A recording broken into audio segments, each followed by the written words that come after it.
I entered the inheritance meeting in a dress ironed, until the hem frayed while my sister walked in like the city owed her an apology. Her face went pale when she saw the man in the wheelchair beside me. He was not the beggar she had mocked earlier. He was the only one who could turn her fake papers into a prison sentence. Before the doors closed, he whispered that my father had predicted every step she would take. My name is Lucy Holmes. The humidity in Charleston does not just sit on your skin. It weighs you down, heavy and suffocating, like a wet wool blanket draped over your shoulders. It was mid-July, and the air was thick enough to chew on. I stood on the sidewalk outside the house that had been my entire world for the last 6 months, feeling the sweat trickle down my spine beneath the black dress I had worn to bury my father only 2 hours ago. The fabric was stiff, cheap synthetic material I had bought on sale because every spare cent I had went into his hospice care, and now it clung to me uncomfortably. My sister, Brielle, did not seem to feel the heat. She marched up the front steps of our childhood home with the precision of a soldier, her heels clicking a sharp, aggressive rhythm against the paved walkway. She was already on her phone, barking orders to someone about asset liquidation before she even had the key in the lock. We had just left the cemetery. The dirt was fresh on his grave. The flowers were still bright, their petals unwilted by the relentless sun. But Brielle was already moving on.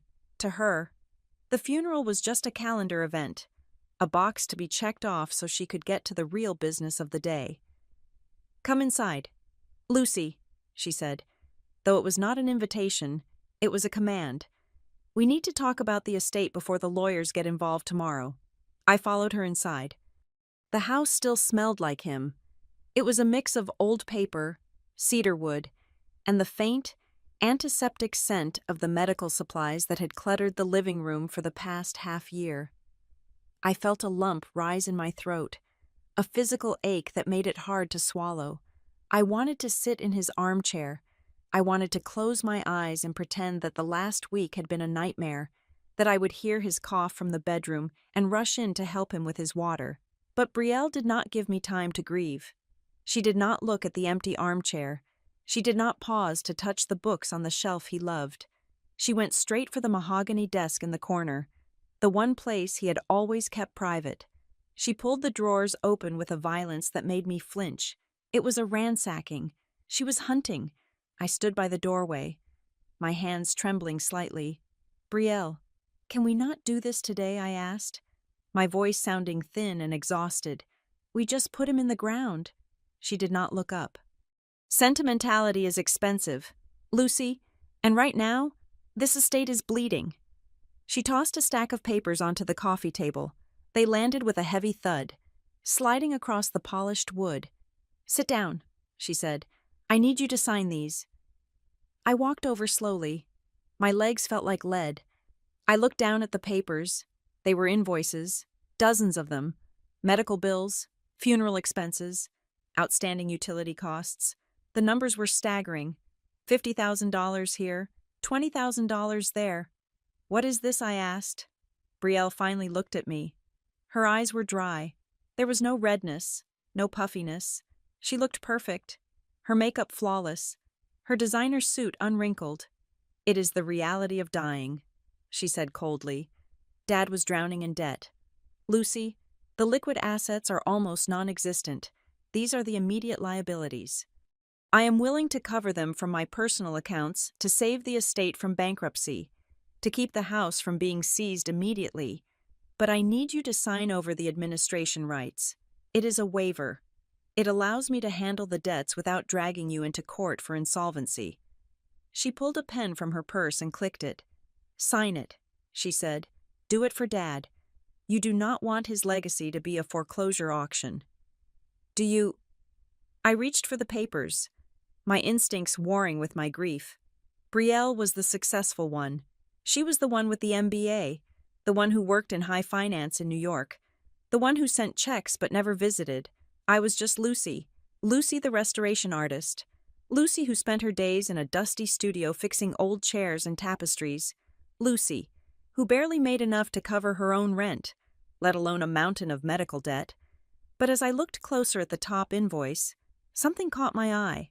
It was a bill from a specialist at St. Jude's Medical Center for Respiratory Therapy. Dated March 15th, the sum was $4,000. I frowned. I held the paper up to the light. "This is wrong," I said. Brielle sighed. An impatient, sharp sound. "Do not pretend you understand medical billing codes. Lucy, just sign the damn paper." "No," I said, my voice gaining a fraction of strength. "I mean, the date is wrong. Dad was not at St. Jude's on March 15th. That was the week he had the infection. We were at home. I did the respiratory therapy myself because the insurance would not cover the transport. I remember because I stayed up for 48 hours straight monitoring his oxygen levels." I looked at the next paper. It was a funeral home expense for a casket upgrade. $8,000. "We did not upgrade the casket," I said, looking up at her. "We picked the standard pine. You said it was all the estate could afford. Why is this invoice for a mahogany finish?" Brielle snatched the papers from my hand.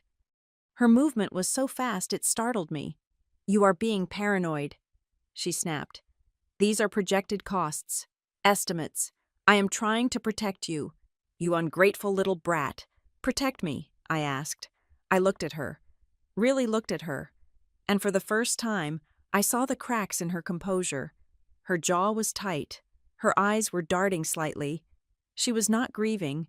She was panicking. "You are trying to get me to sign away my rights to the estate before the will is even read," I said slowly, the realization hitting me like a physical blow. "You want me to admit the estate is insolvent so you can buy it out for pennies on the dollar?" Brielle let out a harsh, incredulous laugh. She threw the papers back onto the desk and crossed her arms. "The estate." She sneered. "What estate? Lucy, this house is falling apart. The investments are stagnant. And you are a 34-year-old woman who plays with glue and fabric for a living. You have been living here rent-free for 6 months, eating his food, using his utilities. You are not an heir. You are a squatter."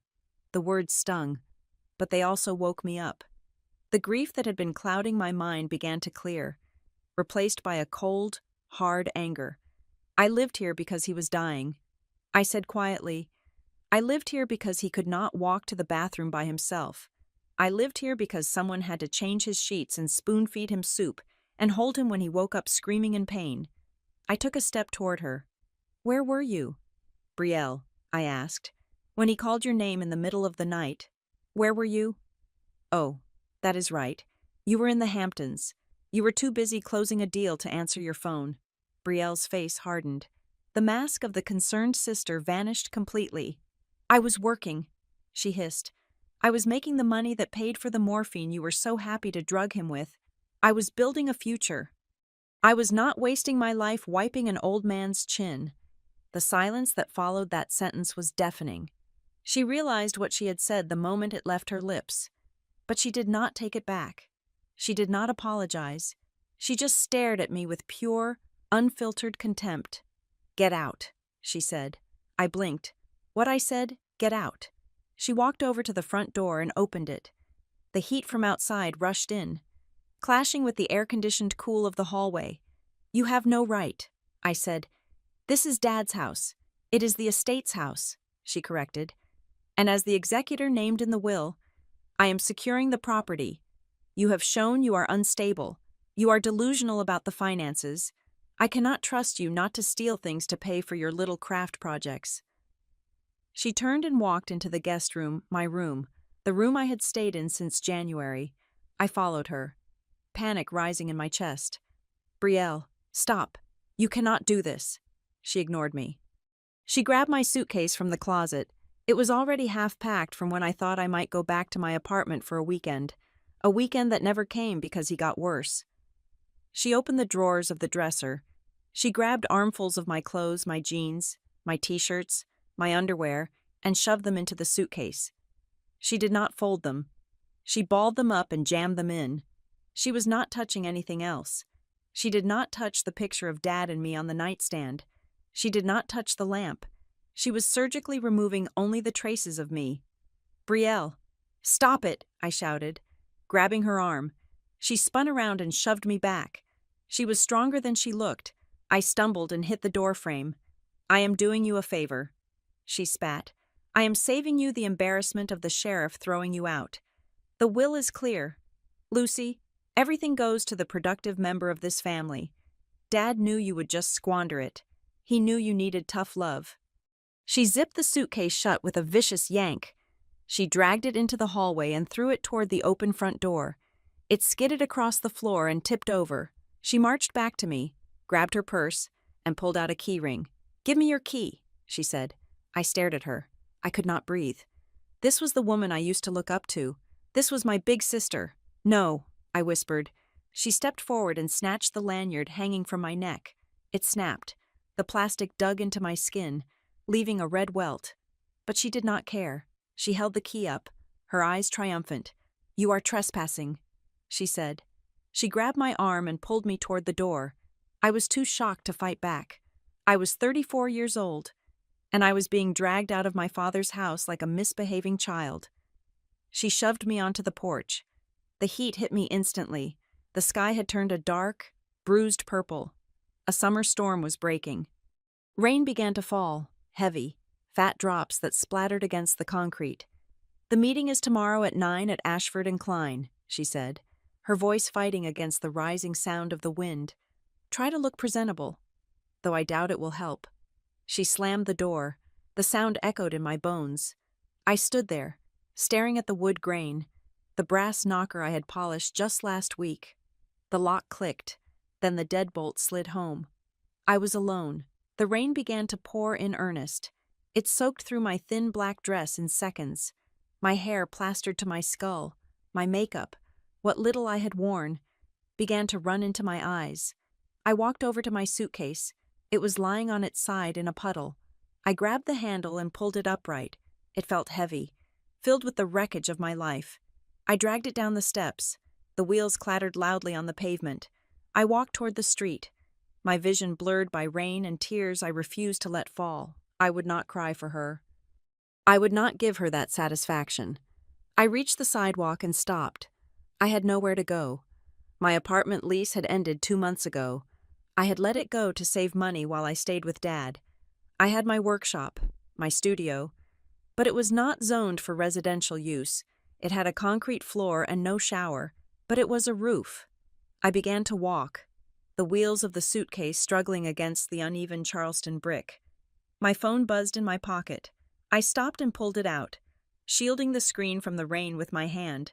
It was an unknown number. I hesitated, then swiped to answer. Hello, I said, my voice shaking. Ms. Holmes? A man's voice asked. It was smooth, professional, and utterly devoid of warmth. Yes, I said. This is Calder Rourke, representing your sister, Betrayal Holmes. I froze. The rain hammered against my back. I am calling to confirm your attendance at the reading of the will and the asset distribution meeting tomorrow morning at 9 o'clock, he said. I will be there, I stammered. Good, he said. We have prepared the necessary documents to formalize the transfer of assets and to finalize the renunciation of your claim. It should be a short meeting.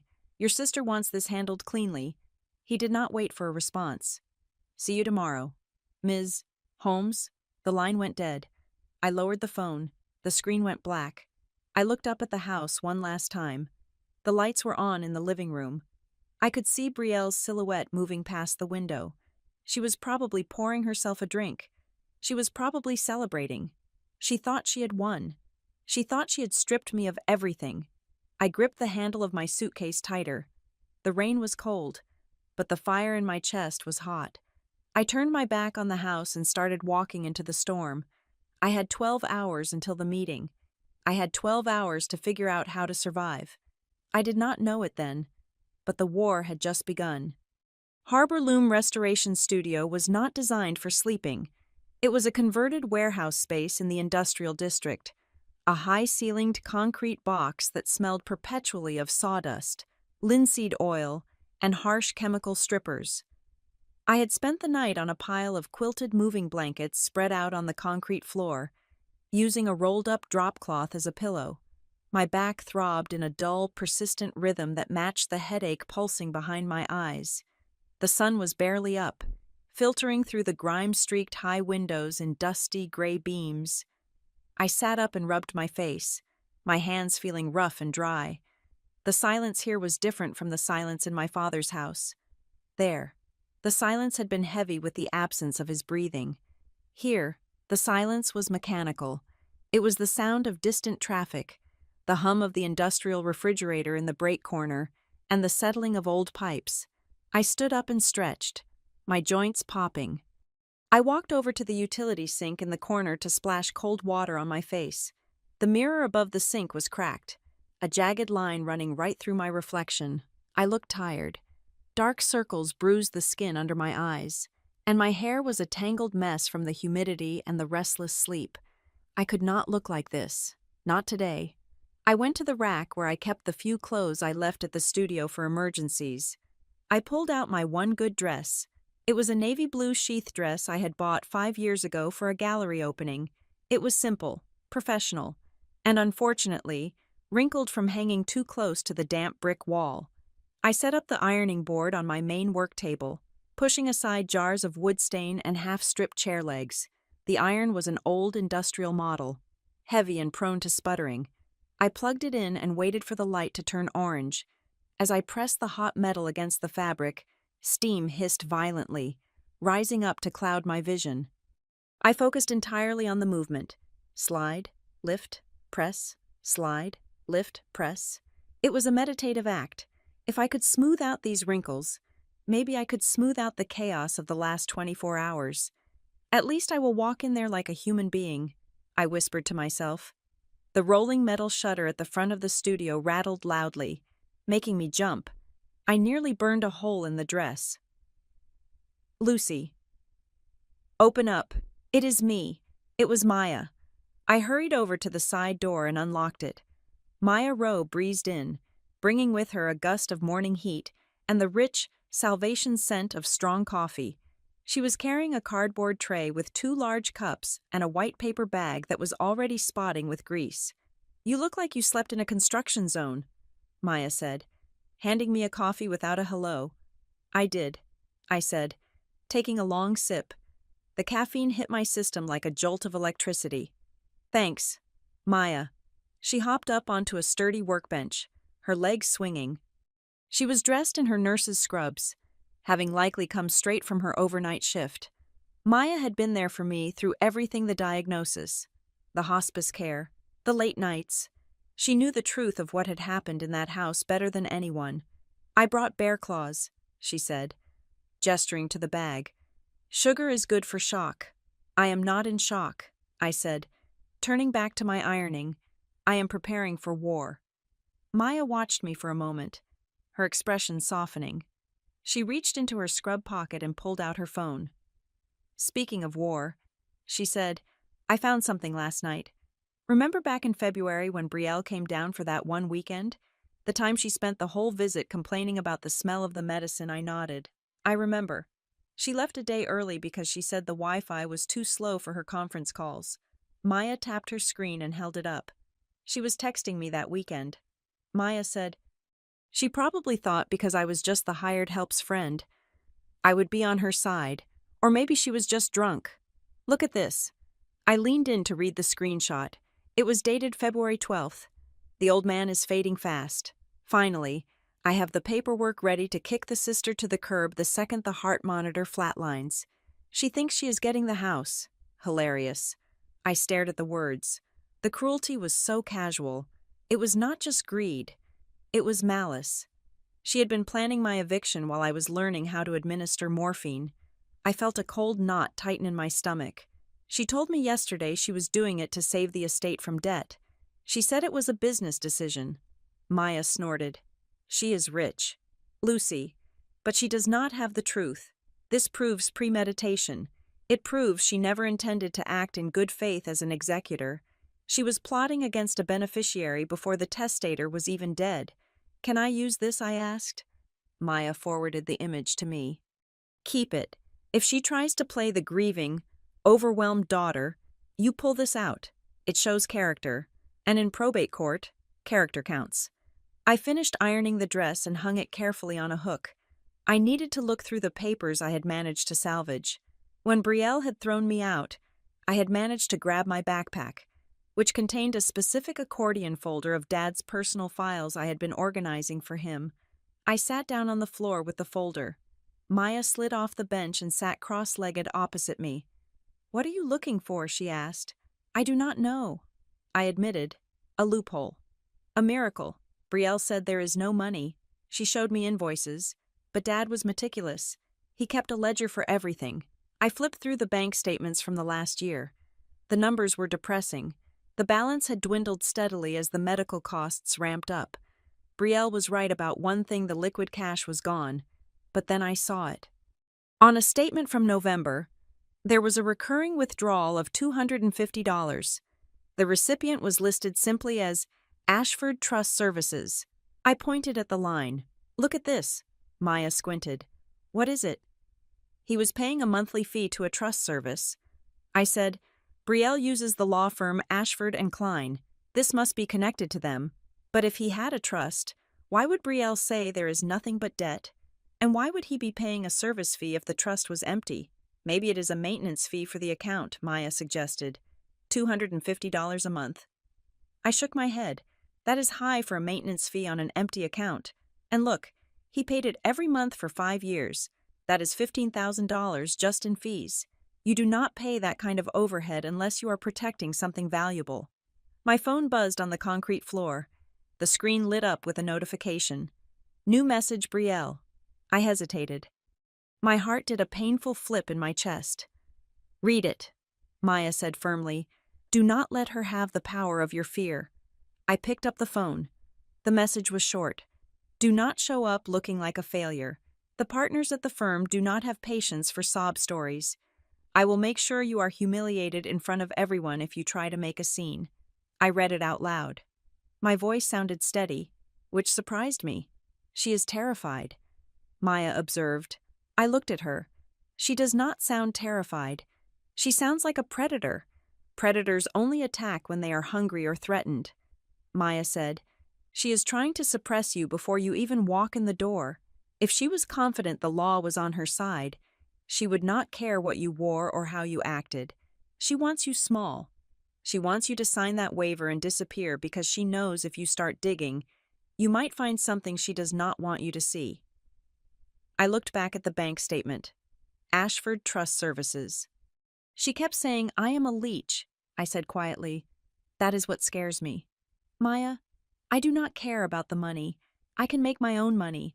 I can live in this studio if I have to, but she wants to write it into history that I was a burden on Dad. She wants the legal record to say I drained his resources and contributed nothing." I looked up at my friend, my eyes burning. I spent 6 months holding his hand while he cried in pain. I cleaned up things no daughter should have to clean. I gave up my lease, my commissions, my life, and she wants to sign a paper that says I was a parasite. Maya reached over and grabbed my hand. Her grip was tight, grounding. "Then you do not sign," she said fiercely. "You go in there. You sit in that fancy leather chair, and you hold your pen. You let them talk. You let them threaten. But you do not put your name on anything until you understand every single word, and you record everything." She tapped her pocket. "I am sending you a voice recorder app that uploads to a cloud instantly. Even if they take your phone, the audio is saved." I nodded, taking a deep breath. "Okay, I can do that." I looked back down at the folder. I was putting the bank statement back when a small, yellow piece of paper fluttered out from between 2 insurance policies. It was an old sticky note. The adhesive had long since dried up, leaving a faint rectangular stain on the document it had been attached to. I picked it up. It was my father's handwriting, not the shaky, spider scrawl of his final months, but the strong, blocky print of his healthy years. It was just one sentence. "If Brielle is cruel, find Whitaker." I read it twice. The name meant nothing to me. "Whitaker," I asked. "Do we know a Whitaker?" Maya shook her head. "Never heard of him. Is it a doctor? A lawyer I do not know?" I said. I turned the note over. There was nothing on the back, just the name, Whitaker. I looked at the date on the insurance policy the note had been stuck to. It was dated 5 years ago. the same year the payments to Ashford Trust Services began. He knew. I whispered. He knew what he knew Brielle would do this. I ran my thumb over the ink. He wrote this years ago. If Brielle is cruel, he did not say if I die. He made a contingency plan for his own daughter's cruelty. A chill went through me that had nothing to do with the studio's drafty air. My father had loved us both. But he was not blind. He had seen something in Brielle, even back then, that I had refused to admit until yesterday. I have to find this man, I said, clutching the note. Whitaker. How Maya asked. You have a meeting in 2 hours. I stood up, the adrenaline finally overriding the exhaustion. I do not know, but if Dad left this note, he left it for a reason. And if Brielle is trying this hard to silence me, maybe Whitaker is the voice she is afraid of. I walked over to the dress hanging on the hook. It looked lonely against the industrial backdrop, a ghost of a formal life I rarely lived. I pulled the dress down. I'm going to get dressed, I said. Then I'm going to the library on the way to the firm. I need to look up every Whitaker associated with Ashford and Klein. Maya stood up and brushed the crumbs from her scrubs. I have to get back to the hospital for the morning rounds. But text me every 30 minutes. If you go silent, I am calling the police and reporting a kidnapping. I managed a weak smile. She is a corporate shark. Maya, not a cartel boss. Same difference. Maya said, walking to the door. Good luck. Lucy, give them hell. She left. The metal shutter rattling down behind her. I was alone again. I held the yellow note in my hand for a moment longer. Find Whitaker. It felt like a quest item in a video game. A small, fragile key to a door I could not yet see. I dressed quickly. The navy dress fit a little looser than I remembered. Stress had eaten away my appetite over the last few weeks. I put on my heels, the sound echoing sharply on the concrete. I packed the folder, the bank statements, and the yellow note into my tote bag. I looked at myself in the cracked mirror one last time. You are not a leech. I told my reflection, you are his daughter. I walked out of the studio into the morning heat. The air was heavy with the threat of more rain. I had a name, a screenshot, and a broken heart. It was not much of an arsenal, but it would have to be enough. I checked the time. 7:30 in the morning. I had 90 minutes to find a ghost named Whitaker before I walked into the lion's den. The morning air outside the studio was not just hot. It was angry. The humidity in Charleston usually felt like a warm embrace, but today it felt like a chokehold. I had left the studio with plenty of time to spare. My navy dress pressed, my hair pinned back in a tight, professional bun, and my father's accordion folder tucked safely under my arm.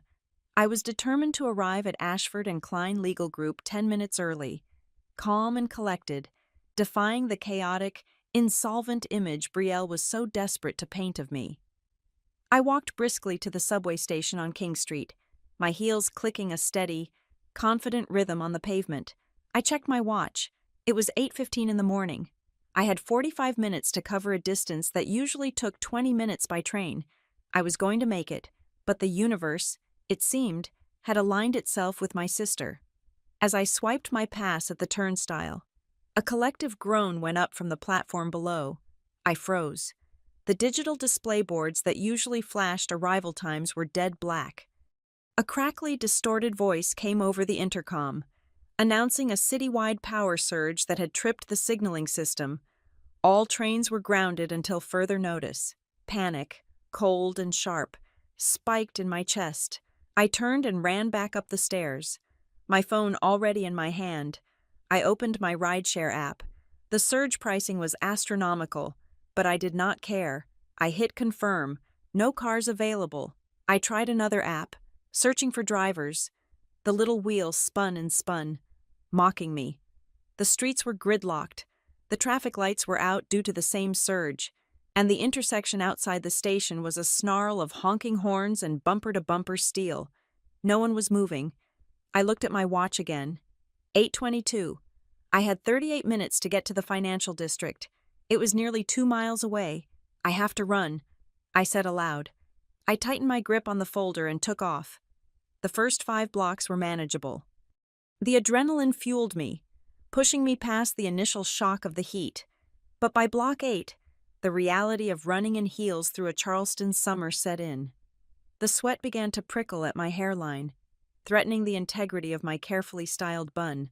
My dress, the one I had ironed with almost religious devotion that morning, began to cling to my lower back.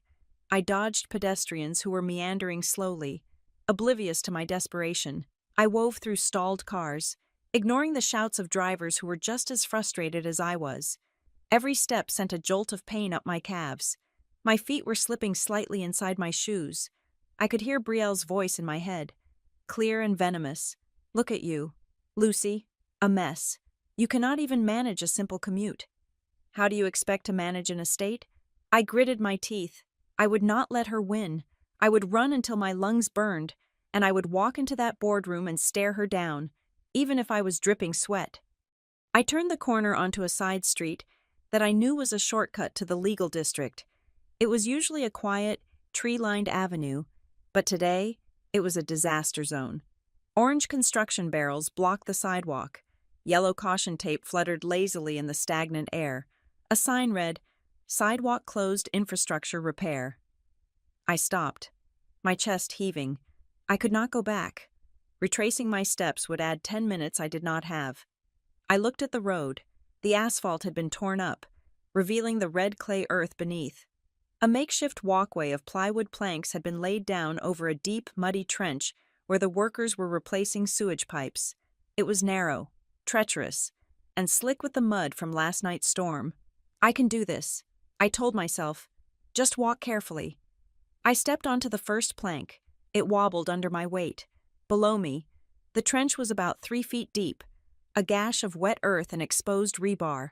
I focused on my feet, taking small, measured steps. The sounds of the city seemed to fade, replaced by the thudding of my own heart and the squelch of mud beneath the wood. I was halfway across when I saw him. Ahead of me, where the planks widened slightly to allow for a turn, an elderly man in a wheelchair was stuck. He was not moving. The left wheel of his chair had slipped off the edge of the plywood and was wedged deep into the soft, unforgiving mud of the trench edge. He was leaning precariously to the right, trying to counterbalance the tilt, but every time he moved, the chair slid another inch toward the open pit. He was dressed in a gray suit that looked 2 sizes too big for his frail frame. His white hair was thin, wispy in the wind. His hands, spotted with age, were gripping the wheels, his knuckles white with strain. He was pushing, pulling, trying to rock the chair free, but he did not have the strength. I watched as a businessman in a sharp blue suit walked right past him. The man looked at the wheelchair, then looked at his phone, and stepped around the scene as if the old man were nothing more than a traffic cone. A woman with a stroller followed, maneuvering her baby expertly around the stuck wheel without even making eye contact. The old man let out a sharp, wheezing breath. His arms shook. The chair groaned, the metal frame tilting further. If he slipped another few inches, the whole thing would tip over, spilling him into the construction trench full of jagged rocks and rebar. I checked my watch. 8:45. If I stopped, I would be late. If I was late, Brielle would use it as ammunition to prove I was irresponsible. She would have the lawyers lock the doors. She would sign the papers. I would lose the house. I would lose my father's legacy. I took a step forward, intending to squeeze past. Just keep walking. A dark voice in my head whispered, "Someone else will help him. You have to save yourself." The old man looked up. His eyes met mine. They were not pleading. They were resigned. He looked like a man who was used to being invisible. He looked like my father did in those last weeks when he could not feed himself proud, but trapped in a body that ultimately betrayed him. The image of my father, helpless in his bed, superimposed itself over this stranger. I swore under my breath. I stopped. I turned back. I dropped my tote bag onto the muddy planks, the folder, the evidence, the bank statements. The only leverage I had sat there, vulnerable to the damp. I kicked off my heels. I could not get leverage in them. I stepped into the mud in my stocking feet. The cold slime oozed between my toes, ruining my pantyhose instantly. I lunged for the wheelchair just as it gave another ominous lurch. I grabbed the handle and the frame, digging my feet into the wood. "Hold on," I shouted. "Do not move." The old man froze. "I am slipping," he gasped, his voice raspy and thin. "I know," I said, gritting my teeth. "I have got you." I planted my feet wider. I was not a big woman, but 6 months of lifting my father, of turning him in bed so he would not get sores, had given me a hidden reserve of core strength. I gripped the muddy wheel rim with my bare hands. On the count of 3, "I'm going to pull back," I said. You leaned forward. 1, 2, 3. I pulled with everything I had. My shoulder muscles burned, the mud sucked at the wheel. Refusing to let go, I slipped, my knee hitting the dirty plywood with a hard crack, but I did not let go. I groaned with the effort, feeling the sweat pour down my back. With a wet, sucking sound, the wheel popped free. I yanked the chair back onto the center of the planks, stumbling backward as the weight shifted. I barely caught myself before I fell. We stood there for a moment, breathing hard in the humid air. My hands were covered in red clay. My dress had a smear of mud across the hip where I had braced against the chair. My feet were ruined. My hair had come loose, strands sticking to my wet face. I was a mess, a complete and utter disaster. "Are you all right?" I asked, panting. The old man adjusted his jacket. He took a handkerchief from his pocket and wiped his forehead, his hands trembling slightly. He looked at me, really looked at me, with a piercing intensity that felt out of place for a stranger in distress. "You are late," he said. I blinked, surprised by the observation. I looked at my watch. 8:52? "Yes," I said, picking up my heels and my bag. "I am very late." "Then why did you stop?" he asked. His voice was steady now, the rasp gone. "3 people walked past me before you came. They had places to be. You clearly have somewhere urgent to be. You ruined your dress." I looked down at the mud on my skirt. I tried to brush it off, but it only smeared into the fabric. I let out a short, dry laugh. "It does not matter," I said. "It does matter," he insisted. "Why did you stop?"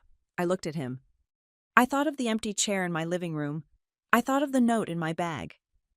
"My father," I said, my voice catching slightly. He used to tell me that there are many important appointments in life, business meetings, dates, deadlines, but he said none of them are as important as the appointment you have with your own conscience. He said you never walk away from someone who has fallen, not if you want to be able to look at yourself in the mirror the next day. The old man stared at me. His eyes were a startlingly pale blue, sharp and intelligent. He did not smile, but the lines around his eyes deepened.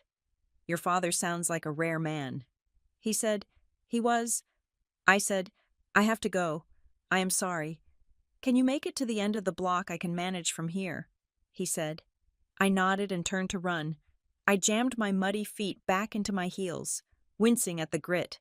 "Wait," the man called out. I turned back, impatient now. "I really have to go. Allow me to introduce myself," he said. He sat up a little straighter in his chair.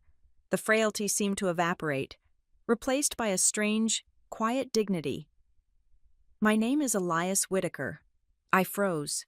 The world seemed to stop spinning, the sounds of the construction, the distant traffic, the thudding of my heart, it all went silent. "Whitaker," I repeated. I dropped my bag again. I fumbled for the folder, my muddy fingers shaking as I pulled out the yellow sticky note. "If Betrayal is cruel, find Whitaker." I looked at the note. I looked at the man. "Elias Whitaker." I whispered. He watched me, his expression unreadable. He glanced at the folder in my hand, then at the dirty hem of my dress, and finally at my face. "Tell me, young lady," he said softly. "You are running toward the financial district. You are dressed for a battle, though you now look like you have been through a war."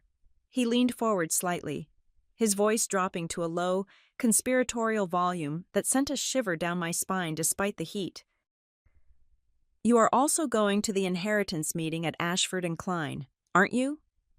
The bus arrived like a hulking metal beast, screeching to a halt beside the temporary construction barrier. It was already over capacity. the windows fogged with the collective breath of frustrated commuters who had been forced above ground by the subway failure. The doors hissed open, and the driver, a man with a sheen of sweat on his forehead and zero patience in his eyes, glared at us. I looked at Elias Whitaker.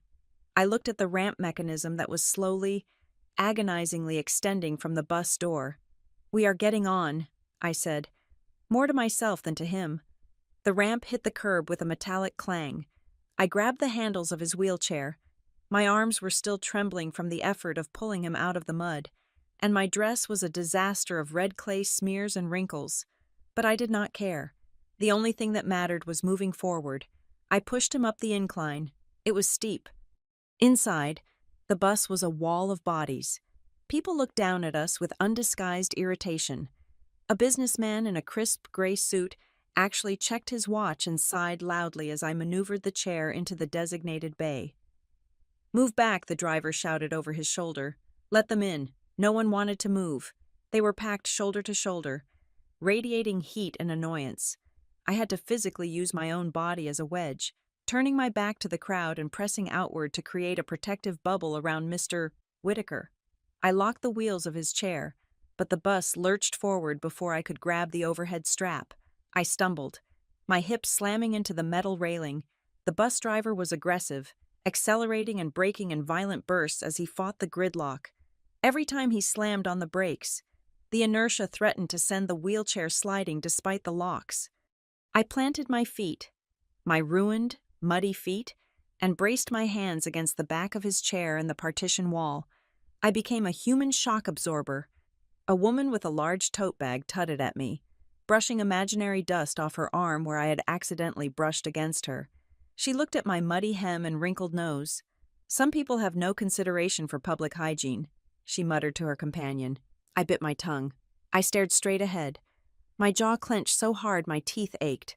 I could feel the shame burning my cheeks, hot and prickly.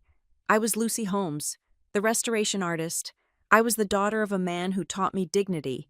But right now, to these people, I was just a dirty, chaotic obstacle making their commute worse. "Ignore them," a voice said. I looked down. Mr. Whitaker was not looking at the woman. He was looking at his hands, which were resting calmly in his lap.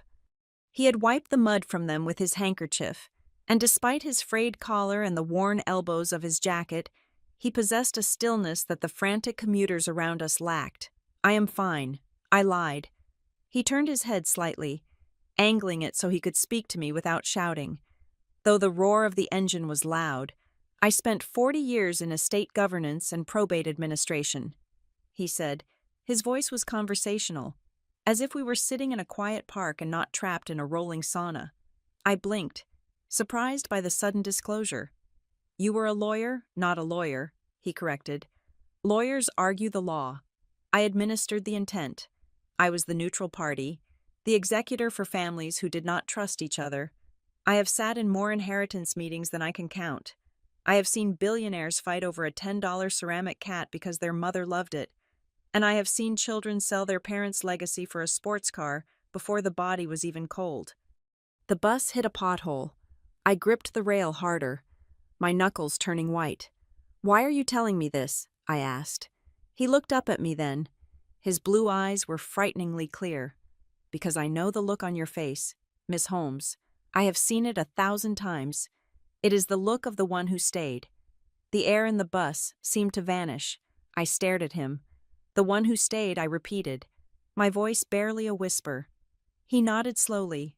"In every family, when the end comes, there is usually a division of labor. There is the child who leaves to conquer the world, to make money, to build a reputation. They send checks. They visit on holidays. They call for 10 minutes on Sundays. And then there is the child who stays. The one who drives to the chemotherapy appointments. The one who learns how to change a colostomy bag.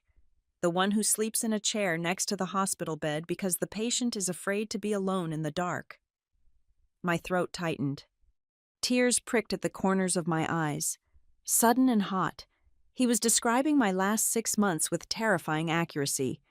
"The world rewards the one who leaves," Whitaker continued, his gaze drifting to the window where the city blurred past in streaks of gray and brick.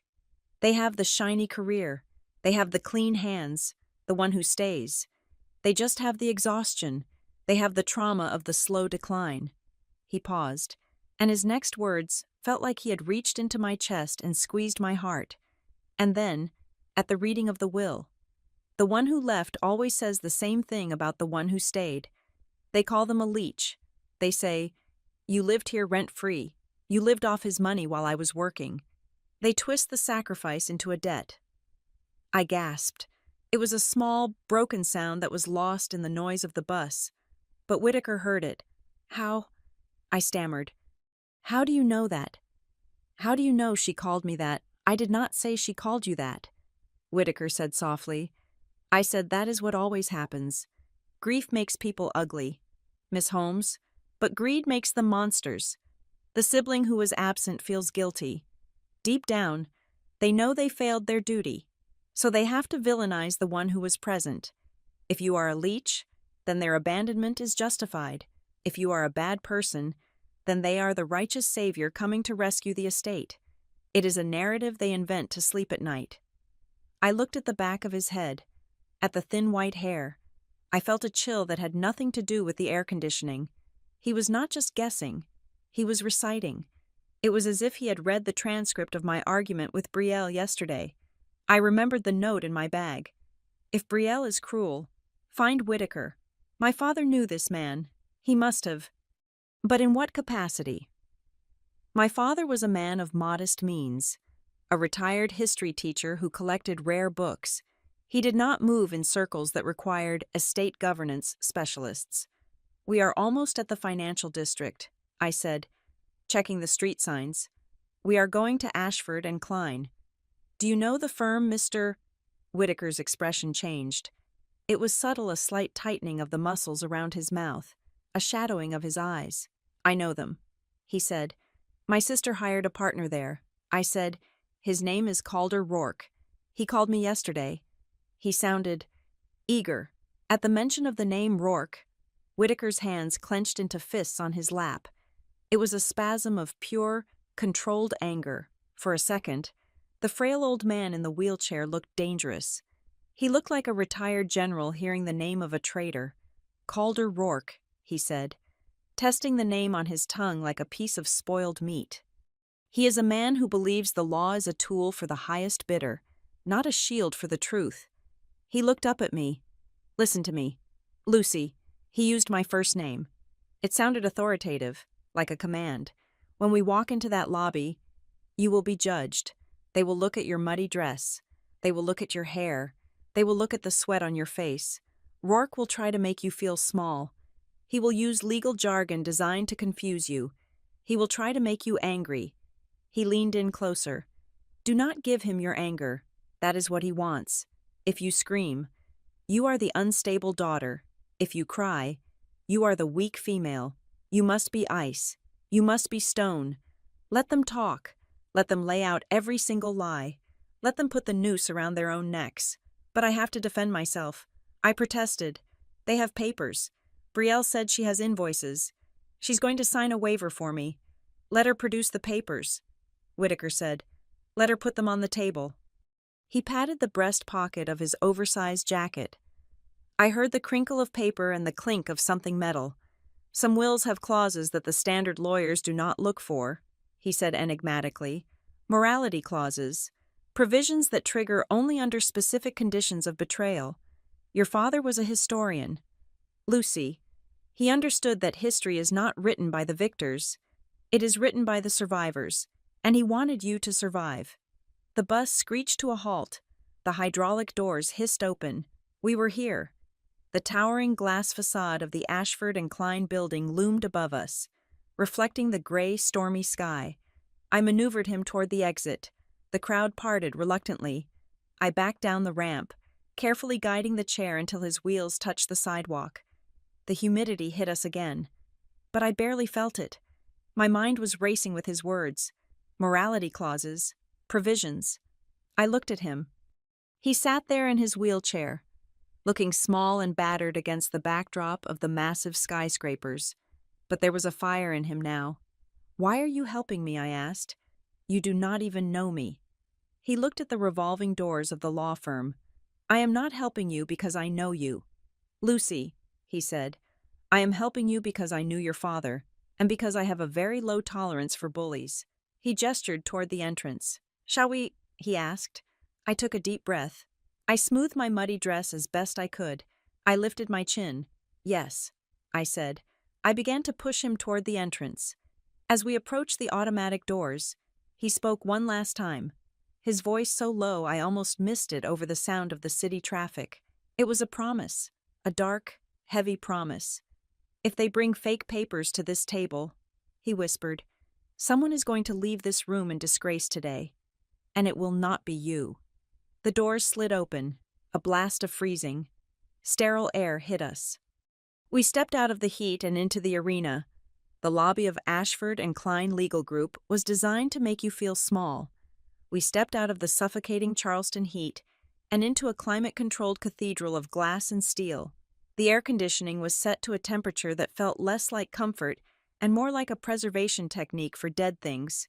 The floors were polished white marble, so reflective that I could see the muddy disaster of my own reflection staring back at me with every step. The walls were lined with abstract art that looked like it cost more than my father's entire house. And the reception desk was a fortress of black granite manned by two women who looked like they had been genetically engineered to never smile. The silence was aggressive. It was the kind of quiet that demanded you apologize for breathing.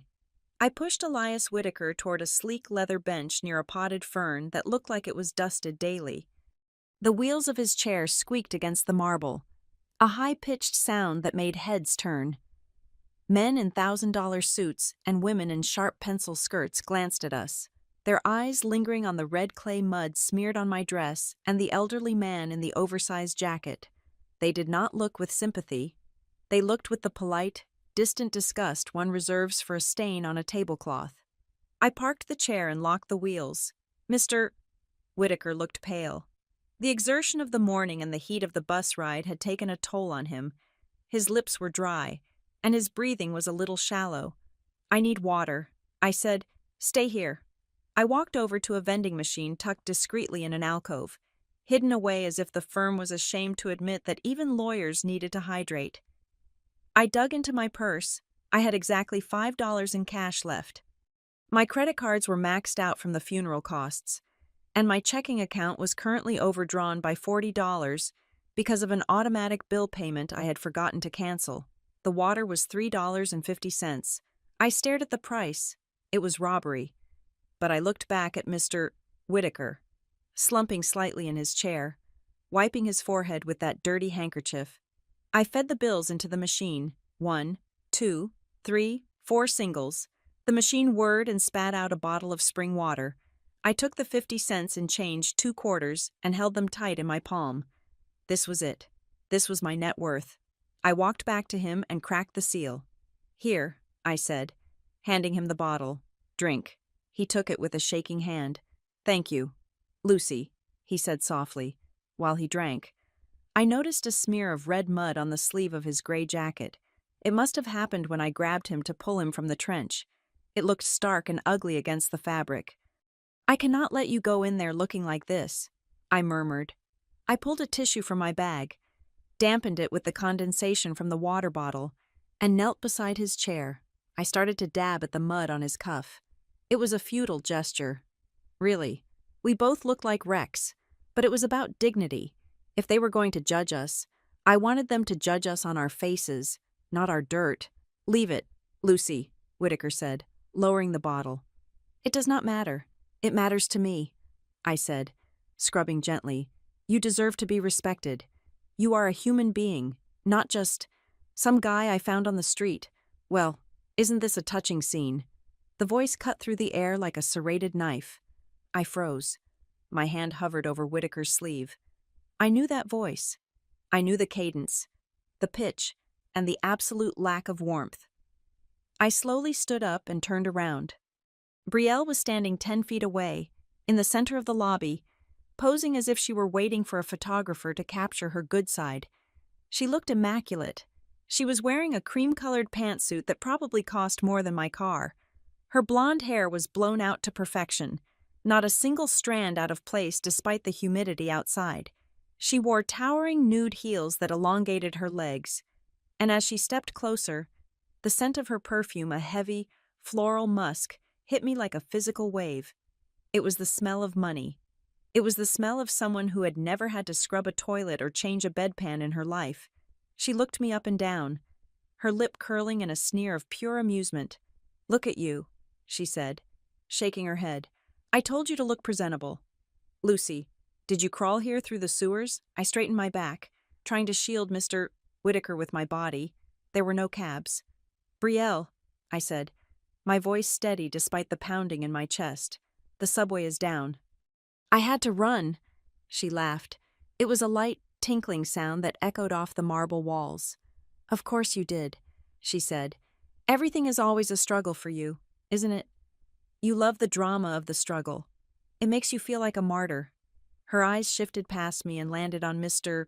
Whitaker. Her expression went from amusement to open disgust. "And who is this?" she asked, gesturing with a manicured hand. "Did you bring a prop?" "He is a friend," I said quickly. "A friend." Brielle stepped closer, peering at Whitaker. "He looks like a beggar you picked up on the corner. What is the matter? Lucy, were you afraid to face me alone, so you found a stray to drag along for moral support? Or are you trying to prove to the lawyers how charitable you are? Look at me. I save old people. Give me the inheritance." She turned to the man standing beside her.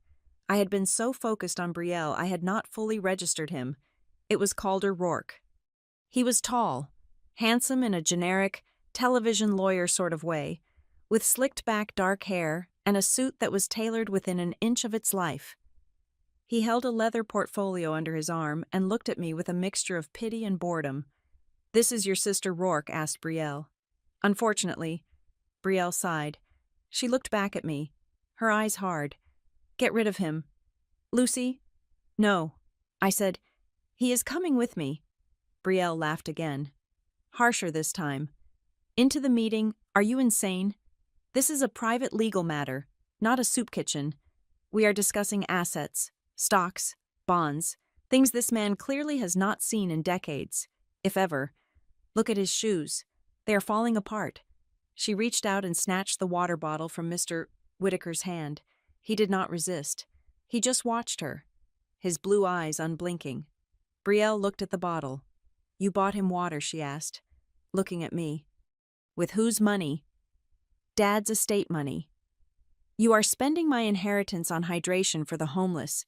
Now I paid for it myself," I said, my anger rising. "Give it back to him." Brielle smiled. It was a cold, cruel smile that did not reach her eyes. "You have a sickness.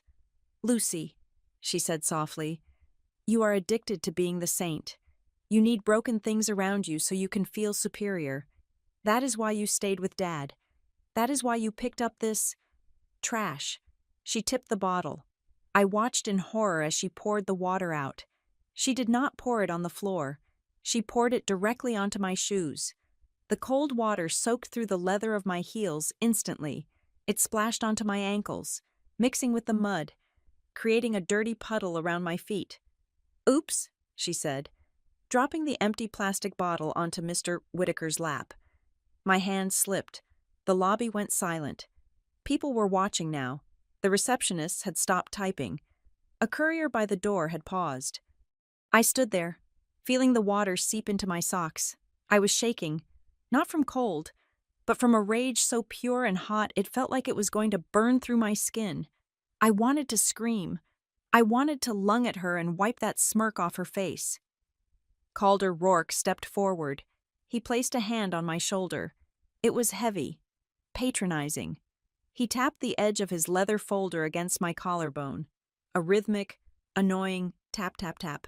"Let us not make a scene." "Miss Holmes?" he said, his voice smooth and oily. "Your sister is under a lot of stress. You are clearly not in a state to be making decisions. Why don't you go clean yourself up in the restroom? Leave your friend here, and we can get this over with quickly." He was not asking. He was telling. The tapping of the folder felt like a hammer. "Know your place. Know your place." I clenched my fists at my sides. My fingernails dug into my palms. "Do not touch me," I whispered. Calder smiled. A tight, condescending expression. "I am just trying to help you save face. You look hysterical." I took a breath to shout, to let it all out. But a hand touched my arm. It was warm. It was dry. It was firm. I looked down. Mr. Whitaker had reached out and gripped my wrist. He was not looking at Betrayal or Calder. He was looking at me. "Steady," he said. His voice was low, barely audible, but it cut through the red haze of my anger. "Let them talk. Lucy, let them finish." His eyes were an anchor. In the middle of this storm of humiliation, he was the only thing that felt real. "Do not give them your anger," he had said on the bus. "That is what they want." I took a deep, shuddering breath. I forced my hands to unclench. I looked at Betrayal, who was waiting for me to explode. She wanted me to scream so she could point and say, "See, she is crazy. I am not going anywhere," I said, my voice shaking but loud enough to be heard. "And neither is he." Brielle's eyes narrowed. The game wasn't going how she expected. She hated it when I didn't break. "Fine," she snapped. She turned to the reception desk and waved her hand imperiously. "Security," she shouted. The two receptionists jumped. "I want this man removed," Betrayal announced, pointing a manicured finger at Mr. Whitaker. "He is soliciting. He is harassing me. I am a client of this firm, and I do not feel safe with this vagrant in the lobby." It was a lie, a blatant, ugly lie. But in a place like this, the truth did not matter. The suit mattered. The client account mattered. Two large security guards in dark uniforms materialized from the side corridor. They looked like moving walls. They saw Betrayal rich, angry, important. They saw me muddy, wet, trembling. They saw Whitaker old, frail, in a wheelchair. The math was easy for them. "Ma'am," one of the guards said, approaching Betrayal, "is there a problem? This man is bothering us," Betrayal said. Crossing her arms, "He followed my sister in here to beg for money. He is running some kind of scam. Get him out." The guard turned to Whitaker. He loomed over the wheelchair, his shadow falling across the old man's face. "Sir," the guard said, his voice deep and bored, "you need to leave. Private property." "No." I stepped between the guard and the wheelchair. "He is with me. He is a witness." The guard didn't even look at me. He looked at Calder Rourke. Rourke gave a subtle nod, confirming Betrayal's order. "Sir," the guard repeated, reaching for the handles of the wheelchair, "I am going to have to ask you to roll on out, or we will have to assist you." Betrayal smirked. She had won. She had the power, the lawyers, and now the muscle. Mr. Whitaker did not flinch. He did not pull away. He simply reached into his pocket and placed his hand over the guard's hand, stopping him from moving the chair. It was a gentle touch, but the guard froze. Mr. Whitaker looked up. For the first time, he raised his voice. It was not a shout. It was a projection. It was the voice of a man who was used to boardrooms, not street corners. "Gentlemen," Whitaker said. The guard blinked, confused by the tone. "Before you touch this chair again," Whitaker said, his diction crisp and precise, "I want you to look up." He pointed a shaking finger toward the corner of the ceiling. "There is a 360-degree security camera right there, and there is another one above the reception desk." The guard looked up. Whitaker continued, his eyes locking onto the guard's name tag. "Officer Miller, you are currently being asked to remove a disabled man who has made no threats, solicited no money, and is waiting quietly for a scheduled meeting. If you proceed to physically remove me based on the false accusation of a woman who just poured water on a guest's shoes." Whitaker paused. He looked at Betrayal, then at Rourke, and finally back to the guard. He smiled, but it was a shark smile. "Well, that would be a civil rights violation and an Americans with Disabilities Act lawsuit that would cost this firm and your security contracting company about $5 million. I know the going rate for settlement. I used to draft the checks." The lobby went deathly silent. The guard pulled his hand back as if the wheelchair was red hot. He looked at his partner. He looked at Brielle. You said he was a beggar, the guard said to Brielle, his tone accusing. He is, Brielle screeched, though her voice cracked slightly. Look at him. He is bluffing. Just throw him out. Whitaker adjusted his cuffs. Do you want to handle this in front of witnesses and cameras? Officer, he asked calmly. Or should we simply proceed to the conference room and let the lawyers figure out who belongs here? The guard stepped back. He crossed his hands behind his back. We will wait here, the guard said. If he causes trouble, call us back. But we are not dragging an old man out of a chair for sitting in a lobby. Brielle's face turned a blotchy red. She spun around to Rourke. Do something, she hissed. Rourke looked at Whitaker. His eyes were narrowed. Calculating. He was realizing, perhaps for the first time, that the old man might be more than a prop. Let it go. Brielle, Rourke muttered. We have the meeting in 5 minutes. Let them come up. We will crush them with the paperwork upstairs. He cannot talk his way out of a signed will. Brielle glared at me. She glared at Whitaker. Fine, she spat. Come upstairs. But if he says one word during the reading, I will have him arrested for unauthorized practice of law. She spun on her heel and marched toward the elevators, her heels clicking angrily on the marble. Rourke followed, sparing me one last, warning glance. I let out a breath I didn't know I was holding. My knees felt weak. I looked down at Whitaker. He was calmly folding his handkerchief. You were amazing, I whispered. He looked up at me and winked. I told you, Lucy, he said. They judge the book by the cover, but they forget that the cover is just paper. The story is on the inside. He gestured to the elevators. After you, my dear, let us go see what other lies they have prepared for us. The elevator ride to the 30th floor was a masterclass in suffocating silence. The stainless steel doors reflected our distorted images back at us. Brielle, pristine and rigid. Calder Rourke, checking his watch with practiced indifference. Me, with my wet shoes squelching softly every time I shifted my weight. And Elias Whitaker, sitting in his wheelchair with his eyes closed, looking for all the world like he was napping. But I knew he was not sleeping. His hands were folded over the handle of a battered leather briefcase that sat on his lap, his fingers tapping a silent, rhythmic code against the worn material. When the doors slid open with a cheerful ding, we stepped into a reception area that made the lobby downstairs look like a waiting room at a bus station. This was the executive floor. The carpet was thick enough to swallow your ankles. The lighting was recessed and soft, designed to flatter the wealthy and calm the litigious. Brielle stepped out first, and immediately, her posture changed. In the lobby, she had been the aggressor, loud and imperious. Here, she shrank slightly, adopting a pose of weary professional suffering.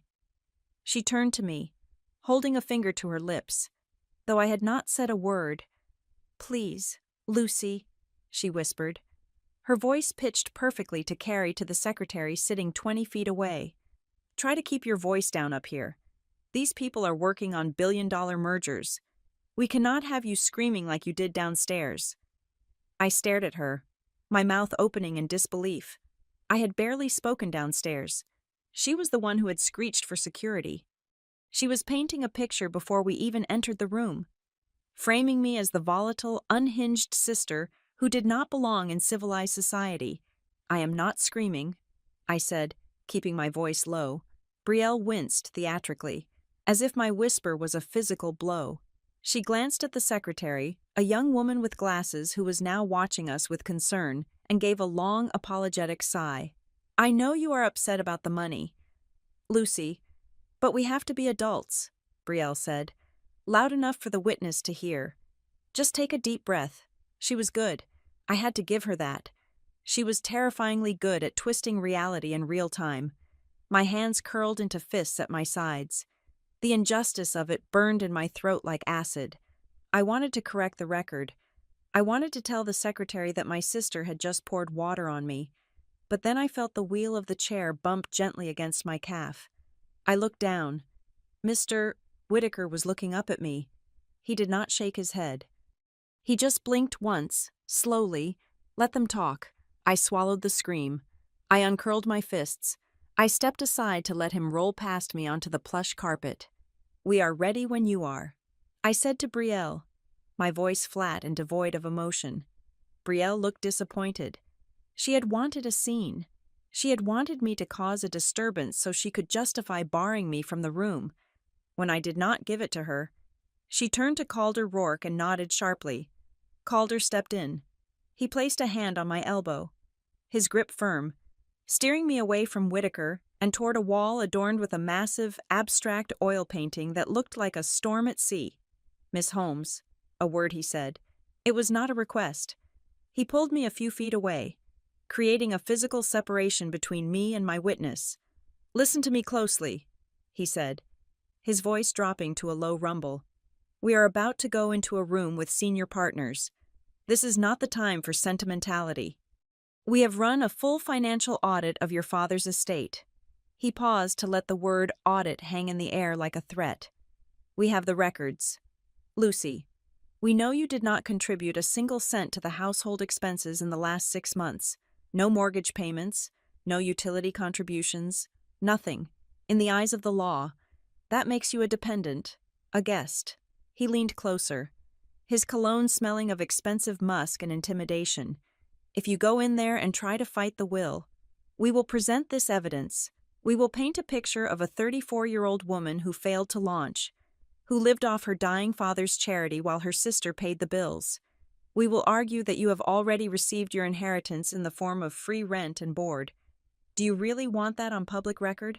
My heart hammered against my ribs. It was the exact fear I had confessed to Maya. Not the loss of money, but the loss of my narrative. The rewriting of my love into parasitism. I did not pay rent because I quit my job to be his nurse, I hissed, my voice trembling. I saved him thousands of dollars in care costs. Calder smirked. It was a small, pitying expression. Sweat equity does not show up on a bank ledger. Miss Holmes, courts look at numbers, and your number is 0. I felt the tears stinging my eyes again, not tears of sadness, but tears of impotence. He was using the sterile, cold logic of finance to erase the warm, messy reality of caretaking. My pocket buzzed. It was a sharp, insistent vibration against my hip. I pulled away from Calder's grip, stepping back to create space.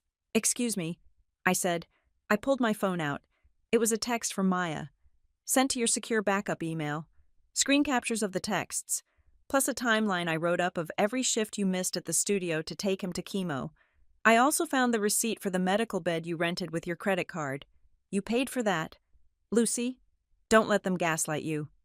I stared at the screen. The medical bed. I had forgotten. It was $1,200.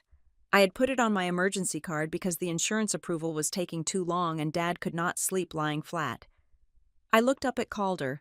The fear in my chest receded just a fraction, replaced by a cold clarity. I paid for the hospital bed.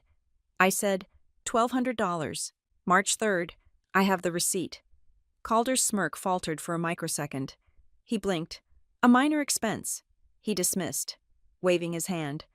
Compared to the mortgage, it is not 0, I interrupted. You said my number was 0. It is not. Calder's eyes narrowed. He realized that the bullying tactic was hitting a wall. He decided to change approach.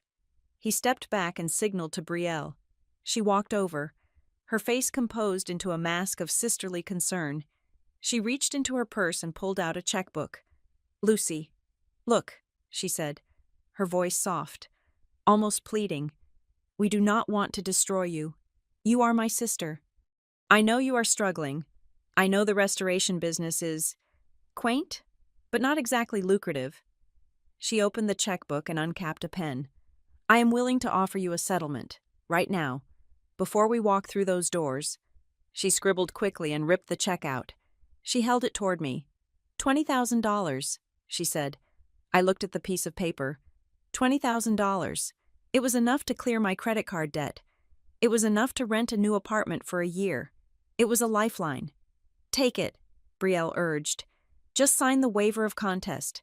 You walk away with cash. You do not have to sit through the meeting. You do not have to hear us read the list of debts. You can go home. Calder nodded encouragingly. It is a generous offer, Miss Holmes.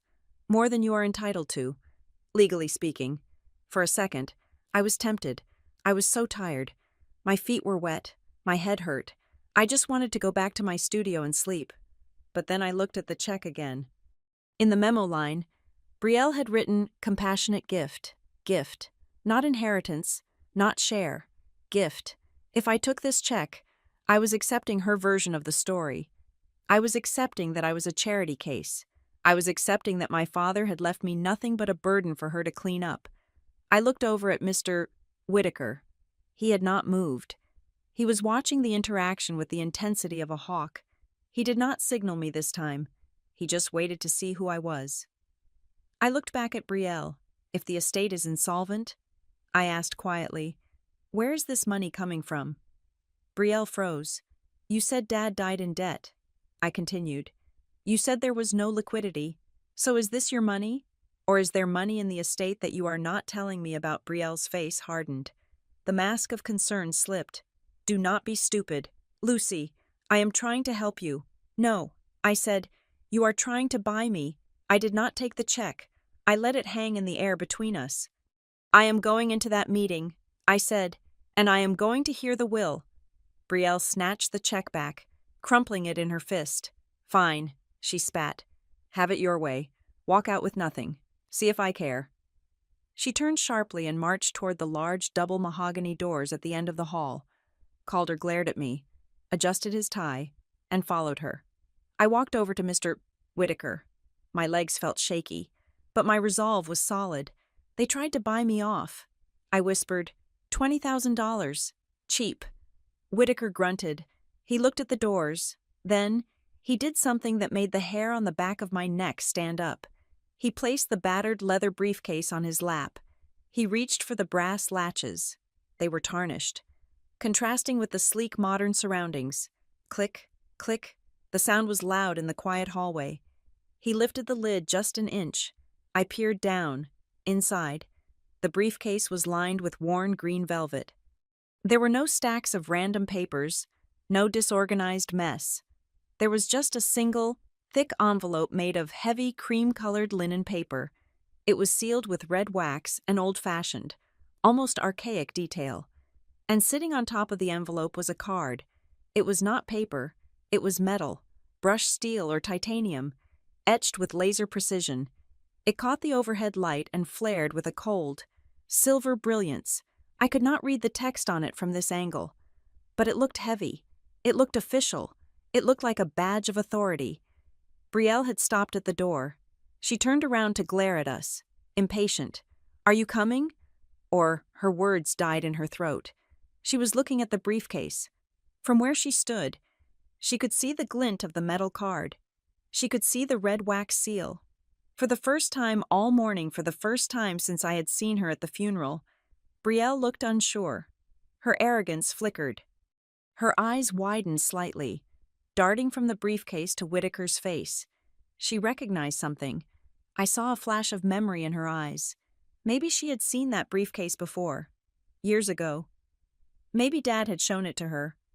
Or maybe she just instinctively recognized the visual language of power that exceeded her own. What is that? She asked, her voice losing its polished edge. Whitaker snapped the briefcase shut. Snap? Just my lunch. Mrs. Vaughn? Whitaker said innocently. Brielle stared at him for another second. Her brow furrowed. She looked like she wanted to ask another question. But Calder opened the door. Brielle, the partners are waiting, he said. She shook herself, casting one last suspicious look at the briefcase, and walked into the room.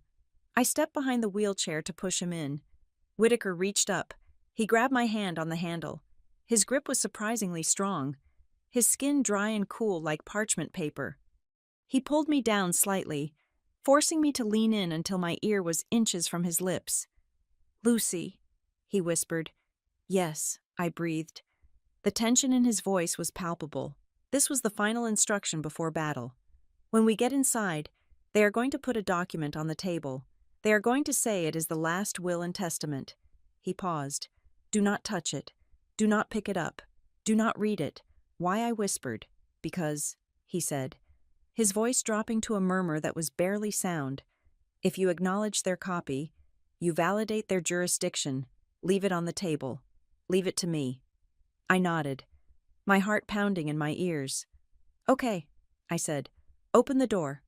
"Lucy," he said, sitting back up and smoothing his tie. "It is showtime." I pushed the heavy mahogany door open. The air inside the conference room was 10 degrees colder than the hallway. A long table stretched out before us, surrounded by men in suits who stopped talking the moment we entered. At the head of the table sat a senior partner, and in front of him lay a pristine, leather-bound document. The trap was set. But as I pushed Elias Whitaker across the threshold, feeling the weight of the mysterious metal card in his briefcase, I had the distinct feeling that the trap was not for me. The conference room on the 30th floor was not designed for conversation. It was designed for capitulation. The space was vast, dominated by a table that seemed to stretch for miles, cut from a single slab of dark, polished walnut that gleamed under the cold, recessed lighting. The air was frigid, aggressively filtered, and smelled faintly of lemon polish and expensive cologne. One entire wall was floor-to-ceiling glass, offering a panoramic view of the city below.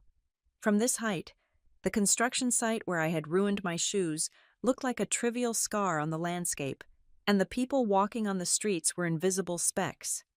It was a view that made you feel like a god, detached from the messy, muddy reality of the world beneath.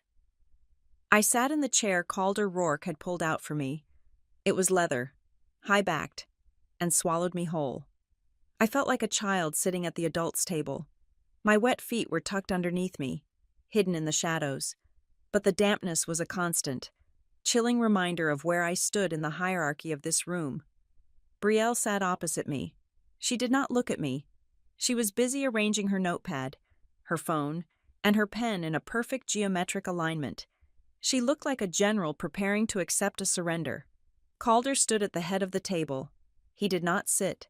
He paced slowly, his footsteps muffled by the thick carpet. There were 2 other lawyers in the room, junior associates who sat silently against the wall, tapping on laptops, recording every breath we took. Mr. Whitaker had parked his wheelchair at the far corner of the table, slightly behind me. He had not spoken since we entered. He sat with his hands folded over his briefcase, his eyes half closed, resembling a statue more than a participant. To Calder and Brielle, he was clearly invisible, a nuisance they had decided to tolerate until the ink was dry. "Let us begin," Calder said, his voice echoing slightly in the acoustic perfection of the room. He opened the leather-bound folder on the table.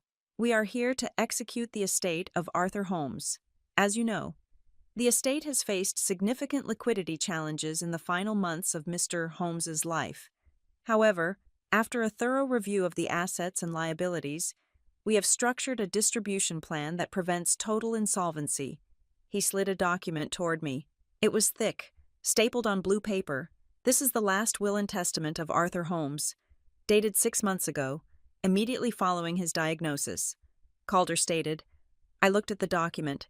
I saw my father's signature at the bottom of the first page. It looked shaky, weak, the signature of a man who was scared and in pain. Calder cleared his throat and began to read. He did not read the whole thing, just the summaries. The blows came rhythmically, like lashes. "To my daughter, Brielle Vaughn, I bequeath the primary residence in Charleston, including all furnishings, library collections, and personal effects therein." I flinched. The library. The books were the only thing I had asked for. Dad and I had spent thousands of hours in that library. "To my daughter, Brielle Vaughn, I bequeath the entirety of my investment portfolio, including the bond accounts and the remnant of the retirement savings, to be used at her discretion to settle the outstanding medical debts of the estate. To my daughter, Brielle Vaughn, I grant the power of attorney over all digital assets, intellectual property, and residual claims." The list went on. The car, the small plot of land in the county, the antique watch collection, everything. I waited for my name. I waited to hear Lucy. Calder turned the page. He looked at me, his expression devoid of sympathy. "Regarding my daughter, Lucy Holmes, the will states the following: I acknowledge Lucy as my daughter. However, considering the substantial financial support provided to her in the form of housing and utility coverage during the final year of my life, and recognizing her lack of stable financial footing, I believe it is in her best interest that she not be burdened with the administration of complex assets. Therefore, I make no further provision for her in this document, trusting that her sister will manage the family legacy appropriately." The room went silent. The words hung in the air, heavy and poisonous. Lack of stable financial footing, burdened. It was a legal eviction from my own family. I looked at the paper. I felt a wave of nausea. This did not sound like my father. My father was a man who wrote poetry in the margins of history books. He was a man who valued kindness over stability. This language was sterile. It was corporate. It sounded like Betrayal. I looked up at her. She was watching me now, a small, tight smile playing on her lips. She was enjoying this. She was enjoying watching the hope drain out of my face. Calder slid another document across the table. It was a single sheet of paper. "Because your sister is generous," Calder said, his tone suggesting he found such generosity wasteful. "She has authorized a compassionate disbursement." He pointed to a line at the bottom of the page. "If you sign this waiver, contesting any claim to the estate and agreeing to vacate the property within 48 hours, the estate will cut you a check for $5,000. $5,000, I repeated. My voice sounded hollow. "It is a clean break fee," Calder said smoothly. "It is enough to help you find a new apartment. Perhaps a studio that is actually zoned for residential living, so you do not have to sleep on a concrete floor." Brielle let out a soft laugh. "It is more than fair.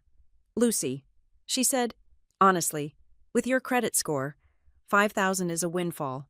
You can buy a lot of, what is it you use, sawdust old rags.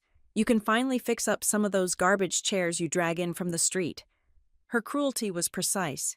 She knew exactly where to hit. She was not just taking the money, she was dismantling my identity. She was reinforcing the narrative that I was a failure, a scavenger who played with trash while she built empires.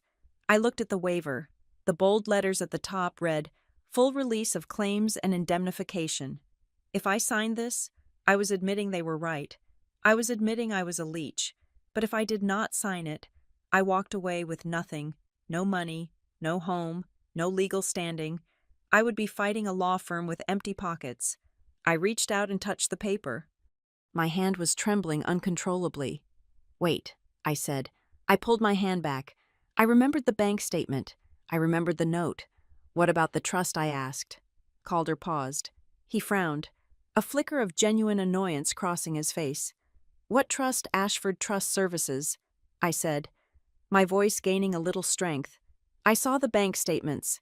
Dad paid a monthly fee to a trust account managed by this firm, $250 a month, for 5 years. That is $15,000 in fees alone. You do not pay fees on an empty box." I looked directly at Calder. "Where is that account? Why is it not listed in the assets?" Calder sighed. He looked at Brielle, then back at me, shaking his head as if he were explaining quantum physics to a toddler. "Miss Holmes, you are confused. That was a standard administrative retainer. Your father wanted to explore the option of a trust years ago. He paid a retainer to keep the file open, but he never funded it. There is no trust. Just a billing code for a service he never utilized. But he paid it until last month." I argued. "Why would he pay for an empty file while he was drowning in medical debt?" "Because he was old and confused." Brielle snapped, slamming her hand on the table. The sound cracked like a gunshot. She leaned forward, her eyes blazing. He was on morphine. "Lucy, he did not know what he was paying. He probably forgot to cancel the auto-pay. That is just another example of how poorly you monitored him. If you had been paying attention instead of playing nurse, maybe you would have saved him that money. But no, you let him bleed cash. And now you want to blame us." She pointed at the waiver. "Sign the paper. Lucy, stop embarrassing yourself. There is no secret treasure. There is just debt and your own incompetence." Calder uncapped a heavy, expensive fountain pen. He set it down on top of the waiver. "The offer expires when you leave this room," he said coldly. "Sign it, take the 5,000, and start over, or walk out and get nothing." I looked at the pen. It was black with gold trim. It looked heavy. I looked at Mr. Whitaker. He was still sitting there, silent. He was looking at the window, watching the clouds. He seemed completely checked out. Had he fallen asleep? Had I made a mistake trusting a stranger I met in a construction zone? I felt a crushing weight of defeat. Brielle was right. I had no money. I had no lawyer. I had a picture of a text message on my phone. But what good was a text message against a signed will? I reached for the pen. My fingers wrapped around the cold barrel. It felt like I was holding a live wire. I am sorry. Dad, I whispered to myself. I moved the pen toward the signature line. The tip hovered over the paper. Stop. The word was not loud. It was not shouted. It was spoken with the absolute, terrifying calm of a judge delivering a death sentence. I froze. Calder looked up, startled. Brielle whipped her head around. Mr. Whitaker had opened his eyes. He was looking directly at Calder Rourke. I beg your pardon, Calder said, his voice dripping with condescension. I said stop, Whitaker repeated. He did not raise his voice. He simply stated it as a fact of the universe. Do not sign that document. Lucy, Brielle stood up. Her chair scraped loudly against the floor. This is enough, she yelled. I told you this would happen. He is senile. Get him out of here. She turned to the junior associates. Call security. Now. Calder slammed his hand on the table. Who do you think you are? Calder demanded, glaring at Whitaker. You have no standing here. You are a trespasser. If you say one more word, I will have you charged with obstruction. Whitaker ignored him. He ignored Brielle. He ignored the junior associate who was reaching for the phone. He moved his hands to the briefcase on his lap. Click, click. The sound of the latches opening was the only sound in the room. Calder Rourke, Whitaker said, his voice gaining a sudden, resonant depth. You claim that document on the table is the last will and testament of Arthur Holmes. It is, Calder snapped, it is notarized and filed. And you claim, Whitaker continued, lifting the lid of the briefcase, that the trust account was empty, that it was merely a billing error. It was, Calder said. Though his eyes were fixed on the briefcase now, Whitaker reached inside. He pulled out the thick, cream-colored envelope with the red wax seal. He held it up. The red wax caught the light, looking like a drop of fresh blood. He placed it gently on the center of the polished walnut table. It landed with a soft, heavy thud that seemed to shake the room. Then he reached into the briefcase again and pulled out the metal card I had seen earlier. He slid it across the table. It spun on the polished surface, making a distinct whirring sound before coming to a stop directly in front of Calder. Calder looked down at the card. I watched the color drain from his face. It was not a gradual fade. It was instant. He went from flushed arrogance to a sickly, ash-gray pallor in the span of a single heartbeat. What? What is this? Calder stammered. His voice had lost all its bass. Read it, Whitaker commanded. Calder picked up the metal card. His hands were shaking. Ashford Klein. Level 5, Custodial Authority, Elias Whitaker. Senior Auditor. Retired. Brielle looked at Calder, panic starting to dawn in her eyes. Calder, what is going on? Who is he? Calder dropped the card as if it had burned him. He looked at Whitaker with wide, terrified eyes. You are, Whitaker, Calder whispered. The Whitaker, Mr. Whitaker wheeled his chair forward, moving out of the shadows and into the light. The document you just read, Whitaker said, pointing a finger at the blue stapled papers Calder had presented, is a forgery of intent. It is a draft. It is a convenient fiction. He tapped the sealed envelope on the table. This, Whitaker said, his voice hard as iron, is the deposited instrument. I personally oversaw the intake 5 years ago, and I personally monitored the monthly premiums that ensured its devastating validity. He looked at Brielle, who was now trembling, her mouth opening and closing like a fish. You said the version they held was the last will, Mrs. Vaughn. Whitaker said cold. He leaned forward, his blue eyes blazing with a righteous, terrifying fire. But the version you hold is not the one on deposit. The silence in the room was absolute. It was the kind of silence that usually follows a bomb blast, where the air itself feels sucked out of existence, leaving only a ringing void. Calder Rourke was staring at the metal card on the table as if it were radioactive. His hand, which had been reaching for the fraudulent will just moments ago, was now hovering in midair, trembling visibly. He looked pale, the blood draining from his face so fast it left his skin a sickly, waxen gray. Brielle was the first to break the paralysis. She looked from the card to Calder, then to Whitaker, her expression shifting from arrogance to a confused, terrified panic. She did not understand the significance of the card, but she understood fear, and she saw it written all over her high-priced lawyer's face. "What is it?" Brielle demanded, her voice shrill and cracking. "Calder, why are you looking at him like that? He is just a crazy old man. Throw him out." Calder slowly lifted his head. He looked at Brielle with eyes that were wide with shock. "Be quiet." "Brielle," he whispered. "Excuse me," Brielle gasped, recoiling as if he had slapped her. "I said be quiet," Calder hissed, his voice trembling with a mixture of fear and rage. "Do you have any idea who this is?" He pointed a shaking finger at Elias Whitaker. "This is not a beggar. Brielle. This is the former chief auditor for the Southeastern District of Trust Oversight. He wrote the manual on fiduciary responsibility that we study in law school." Brielle's mouth fell open. She looked at Mr. Whitaker, really looked at him, for the first time. She looked at his frayed jacket, his scuffed shoes, and the wheelchair. But now, instead of poverty, she saw something else. She saw a disguise. She saw a trap she had walked into with her eyes wide open. Mr. Whitaker ignored their exchange. He was focused entirely on the task at hand. He reached into his briefcase again and pulled out a small, silver letter opener. With a swift, precise movement, he sliced through the red wax seal on the cream-colored envelope.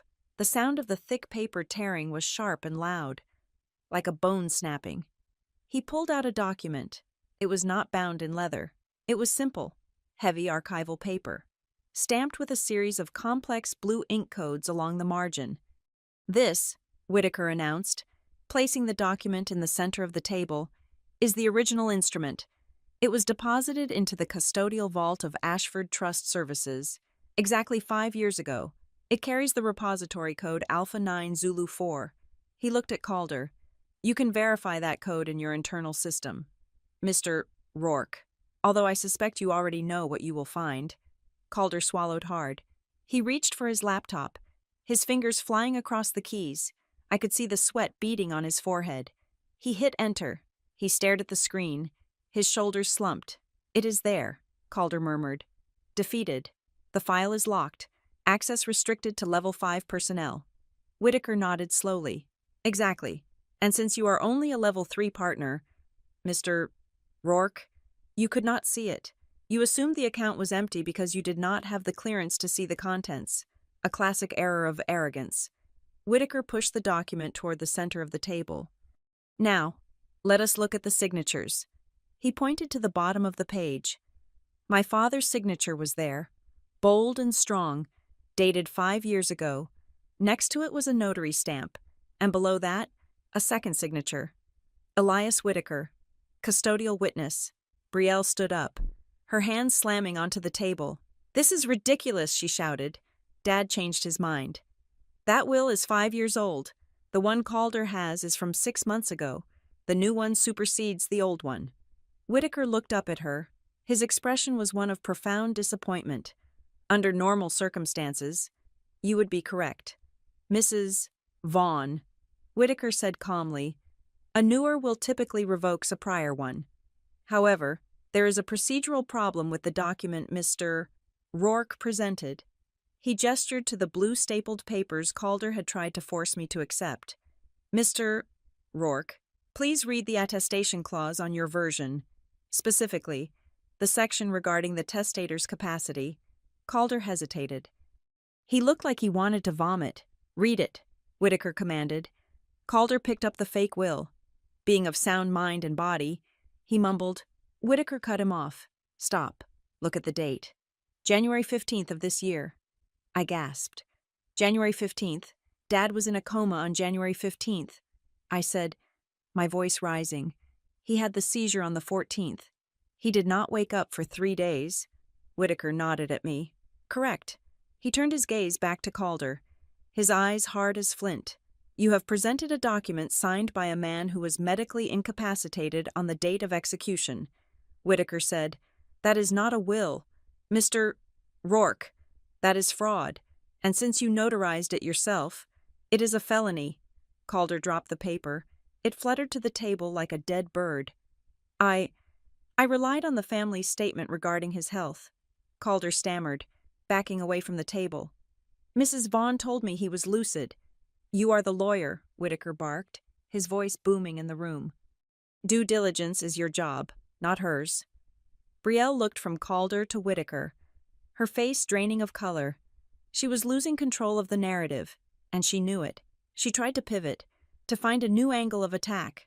Fine, she shrieked.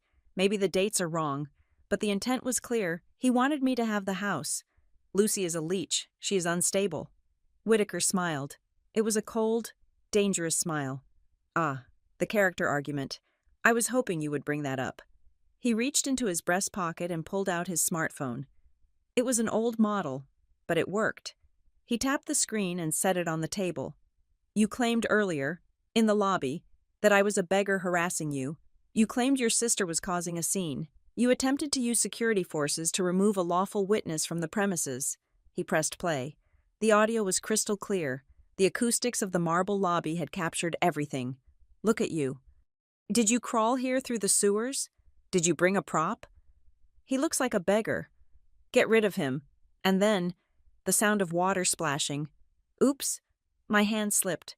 The recording played on, capturing every cruel word, every sneering laugh, every lie Brielle had told the security guard. Whitaker stopped the recording. Brielle was trembling. She sank back into her chair, her hands covering her mouth. That was out of context, she whispered. Context? Whitaker asked. The context? Mrs. Vaughn. Is that you poured water on the shoes of a disabled man and your own sister, and then filed a false report with security to have us removed. He opened the original will to page 4. Let me read you Article 7, Section C, the Morality Clause. He adjusted his glasses. If any beneficiary acts with malice, fraud, or undue coercion toward another beneficiary, or attempts to manipulate the administration of this estate through deceit, their right to inherit shall be immediately suspended pending a tribunal review. He looked up over his glasses. Malice, fraud, coercion. He pointed to the check Brielle had crumpled in her hand earlier, or the checkbook she still had on the table. You offered your sister $20,000 to sign a waiver. You called it a gift, but in the context of this meeting, with a fraudulent will on the table, that is not a gift. That is a bribe. That is coercion. You were attempting to purchase her silence to cover up a crime. Calder Rourke wiped his face with a handkerchief. He was sweating profusely now. He knew exactly what this meant. If this went to the Bar Association, he would be disbarred. If it went to the district attorney, he would go to prison. Mrs. Vaughn, Calder said, his voice weak. We need to recess. I need to consult with my partners. No, Whitaker said. You do not get to recess. We are not done. He turned to me. Lucy, he said gently, do you remember the note your father left? I nodded, tears streaming down my face. If Brielle is cruel, find Whitaker. Your father knew. Whitaker said, he came to me 5 years ago because he saw the way Brielle treated you even then. He saw the greed. He saw the contempt. He knew that if he left a standard will, she would find a way to cheat you. She would hire a man like Rourke to bully you. He looked at Brielle with pure disdain. He predicted every single move you made today. Mrs. Vaughn. He knew you would try to evict Lucy. He knew you would try to hide the assets. He knew you would try to break her spirit. That is why he created the trust. Whitaker continued. He moved the bulk of his assets, the insurance payouts, the family land rights, the book royalties into a custodial account that you could not touch. He left the checking account empty to test you. He wanted to see if you would pay his debts out of love, or if you would declare insolvency to save a few dollars. You failed the test. Whitaker said softly. You failed it spectacularly. Brielle was crying now. But it was not the crying of remorse. It was the ugly, sobbing panic of a child who has been caught stealing.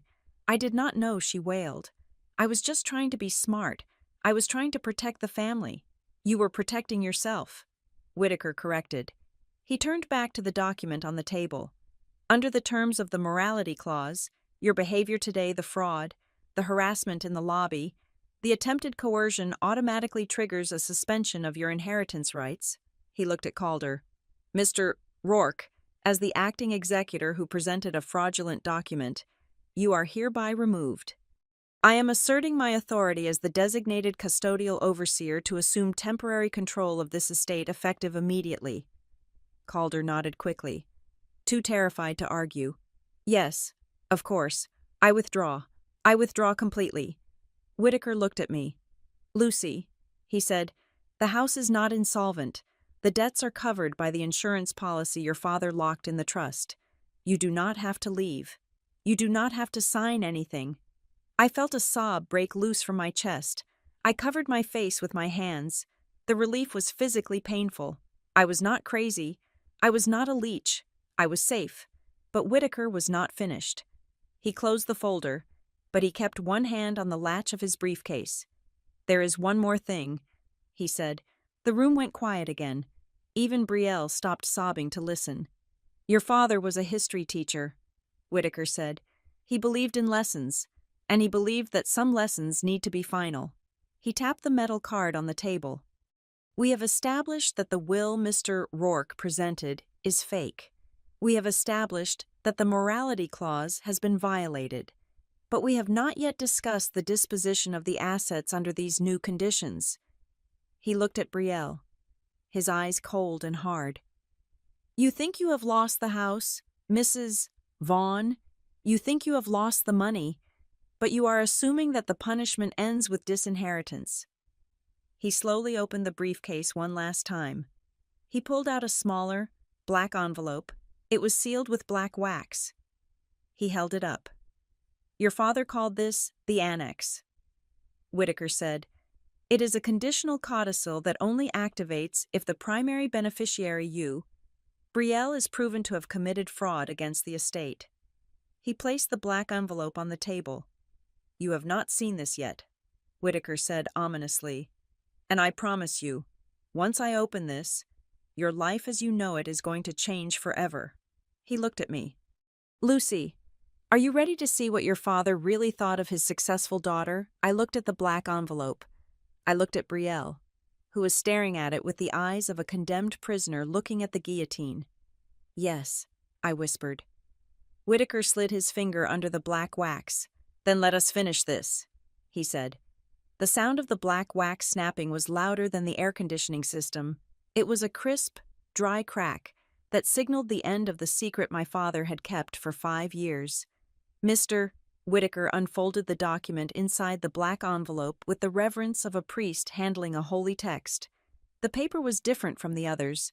It was gray, heavy, and woven with a visible watermark of a scales of justice. This is the conditional codicil to the trust, Whitaker said, smoothing the paper onto the table. He looked at Brielle, who was sitting very still, her face pale and damp with sweat.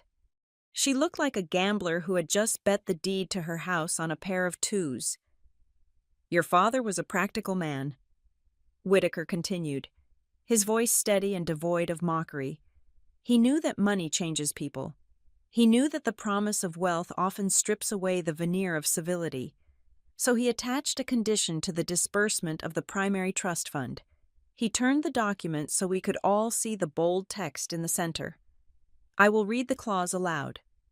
Whitaker said, the assets held within the Ashford Custodial Trust shall only be released to the primary beneficiary, Brielle Vaughn, provided that during the 30-day period immediately following my death and funeral, said beneficiary demonstrates conduct consistent with the values of family unity, compassion, and basic human dignity toward her co-beneficiaries. The room went so quiet, I could hear the hum of the hard drive in Calder's laptop. Whitaker looked up over his glasses. Compassion, family unity, human dignity. He let the words hang there, heavy and accusatory. The clause continues. Whitaker read, specific grounds for immediate disqualification include, but are not limited to the eviction of a sibling from the family home prior to probate, the falsification of estate debts to induce panic, and the use of legal intimidation to coerce a waiver of rights. I gasped. I put my hand over my mouth.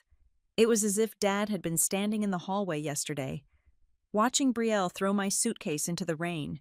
He had listed the exact sins she would commit. He knew her better than she knew herself. Brielle let out a strangled sound. It was half a laugh, half a sob. That is subjective, she stammered, her voice high and thin. You cannot define dignity legally. That clause is unenforceable. Whitaker smiled. It was not a nice smile. On the contrary, Mrs. Vaughn, the definition is quite rigorous, and the enforcement is binary. You either pass or you fail. He pointed to the recording device he had placed on the table earlier. You evicted your sister less than 2 hours after the funeral. You poured water on her in a public lobby. You called security to remove a disabled witness. You attempted to bribe her with $20,000 to sign a fraudulent waiver. He leaned forward. You did not just fail the test, Brielle. You failed it with a level of malice that is frankly impressive. Brielle looked at Calder. Do something, she shrieked. Tell him it is not legal. Calder did not look at her. He was staring at the gray paper on the table, reading the fine print. He knew it was legal. He knew that trust law allowed for almost any condition a grantor wanted to set, as long as it was not criminal. It is a behavior-based conditional trust, Calder murmured, his voice defeated. It is ironclad. If the condition is not met, the beneficiary is bypassed. Bypassed, Brielle whispered. Whitaker nodded. If the primary beneficiary fails the dignity test, the assets do not dissolve, they transfer. He turned the page. In the event of disqualification, the entirety of the trust shall pass immediately to the secondary beneficiary, Lucy Holmes. I stared at the paper. The letters swam before my eyes. The entirety, all of it, I whispered. The house. The investments. Everything. Whitaker said softly, Your father wanted to give Brielle a chance to do the right thing, but he ensured that if she chose to be cruel, her cruelty would cost her everything she tried to hoard. Brielle stood up. Her chair fell backward with a loud crash. No, she screamed.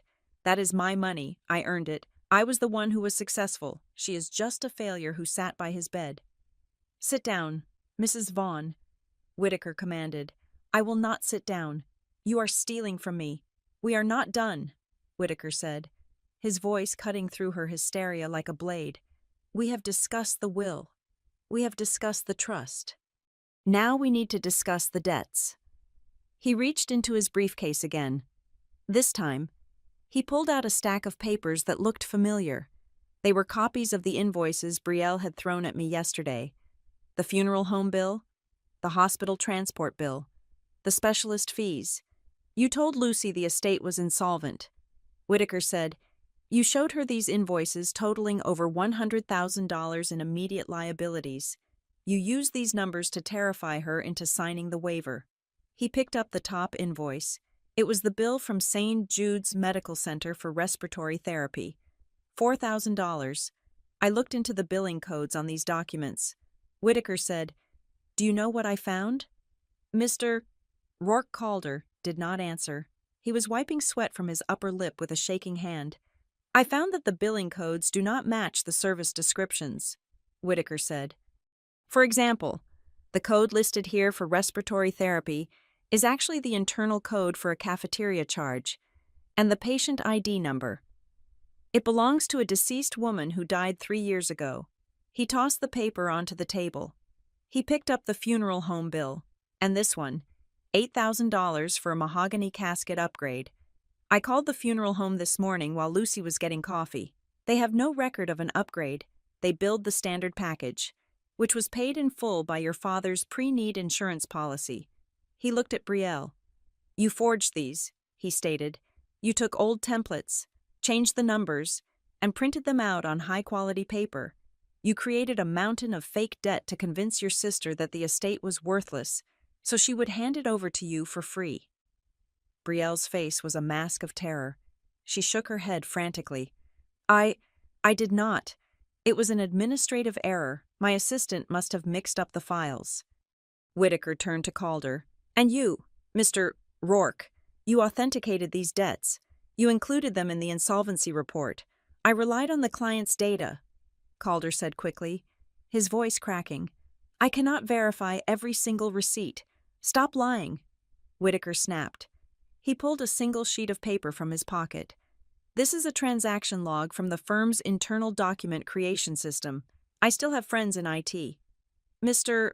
Rourke, this log shows that these invoices were created yesterday afternoon, not by Brielle's assistant, by you, from your user terminal.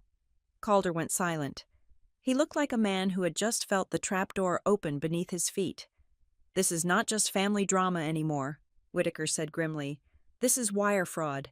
This is forgery. This is a conspiracy to defraud an heir.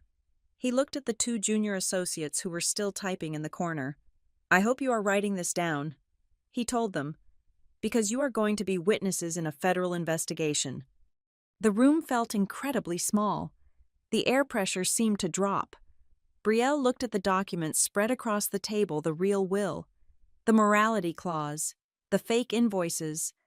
The evidence of her greed was laid out in a perfect, damning mosaic. She slumped. The fight seemed to go out of her. Her shoulders dropped, and her face crumpled. She began to cry. But it was not the angry crying of before. It was a soft, pitiful weeping.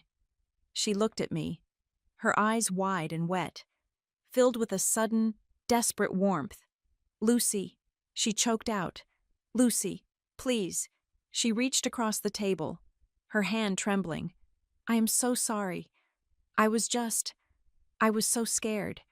You know how much pressure I am under at work. The market is crashing. I have debts too. I did not mean to hurt you. I just panicked. She looked at me with that pleading expression she used to use when we were kids, and she wanted to borrow my clothes. Please, Lucy, do not let him report this. We are sisters. We are family. Dad would not want us to go to jail. She wiped her nose with a tissue, sniffing loudly. Look, you can have the house. I do not want it, but let me manage the trust for you. You know you are not good with money. You are an artist. You do not understand investments. I can help you. We can fix this. Just tell him to stop. Tell him we will handle it internally. I watched her. I watched the tears slide down her cheeks. I watched the way her hand reached for mine, trying to establish a connection she had severed yesterday. 10 minutes ago, she had called me a failure. Yesterday, she had thrown my clothes into the rain. Now, she wanted to manage my money. She wanted to save herself by pretending to save me. I felt a strange sensation in my chest. It was the death of the last piece of hope I had held for her. I had wanted a sister. I had wanted her to love me. But looking at her now, I realized she did not know how to love anything that she could not control. I stood up. My legs were steady. My wet shoes squished against the carpet, but I did not care. I looked down at her. You threw me out, I said quietly. Lucy, you threw me out in the rain. I repeated. You packed my life into a suitcase like it was garbage. You told me I was a leech because I held Dad's hand while he died. I leaned over the table. You do not get to use Dad's name to save yourself. Brielle. You forfeited the right to speak for him when you tried to erase his memory with a fake will. Lucy. Please, she sobbed. I am your sister. I looked her in the eye. You only remember I am your sister when you are about to lose everything. I said. The room went silent. Brielle recoiled as if I had hit her. The truth of it hung in the air. Cold and undeniable. I turned to Mr. Whitaker. Do what you have to do, I said. Whitaker nodded solemnly. He reached for his phone. I am filing a formal report with the Financial Crimes Enforcement Network regarding the fraudulent invoices, he announced, his voice formal and precise, and I am filing an immediate complaint with the State Bar Association regarding Mr. Rourke's conduct. Calder let out a whimper. He sank into his chair, burying his face in his hands. No. Wait, Brielle shouted. She stood up again, her face undergoing another transformation. The sorrow vanished. The pleading vanished. In its place was a look of pure, feral hatred. She pointed a shaking finger at me. "You set me up," she screamed. She looked wild, her hair coming loose from its perfect style. "This is a scam, you and this old man. You planned this." She turned to the junior associates. "Do not write that down. Write this down. She found him on the street. I saw them. She was cleaning mud off him in the lobby. They are working together." She looked at Calder, shaking his shoulder violently. "Calder, wake up. Do not you see? They forged the documents in that briefcase. That is not Dad's signature. That is a forgery. Lucy is an artist. She knows how to copy handwriting. She forged the moral clause because she knew I would kick her out. She was grasping at straws, flailing in the deep end of her own lies. But she was loud, and she was desperate. I demand a hold on everything," Brielle yelled, slamming her hand on the table. "You cannot transfer the assets based on papers pulled out of a magic briefcase by a stranger. I demand a forensic validation." She looked at Whitaker with eyes full of venom. "You say you are an auditor. Prove it. I want a formal hearing. Right now. I want the managing partners of this firm in this room.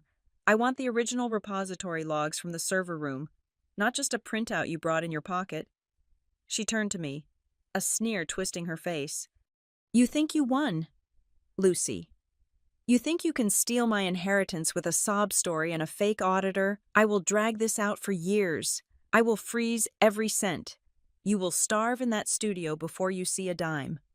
Whitaker looked at her calm. He did not seem rattled by her accusation. "You want a formal validation?" he asked. "Yes," Brielle hissed. "I want the managing partner. I want the head of the trust division. I want them to look at that metal card and tell me it is real, because I think it is a prop. I think you are a fraud." Whitaker closed his briefcase. "Snap. Very well," he said. He looked at the clock on the wall. "It is 10 o'clock. The managing partner, Mr. Ashford, is usually in his office on the 45th floor on Tuesdays." He turned his wheelchair toward the door. "Let us go upstairs. Mrs. Vaughn, you want the highest authority? Let us go get him. But I warn you, when you ask for the final judgment, you cannot take it back." Brielle glared at him, her chest heaving. "I am not afraid of you." She spat. "Call the partners. Let us finish this." She walked to the door and yanked it open.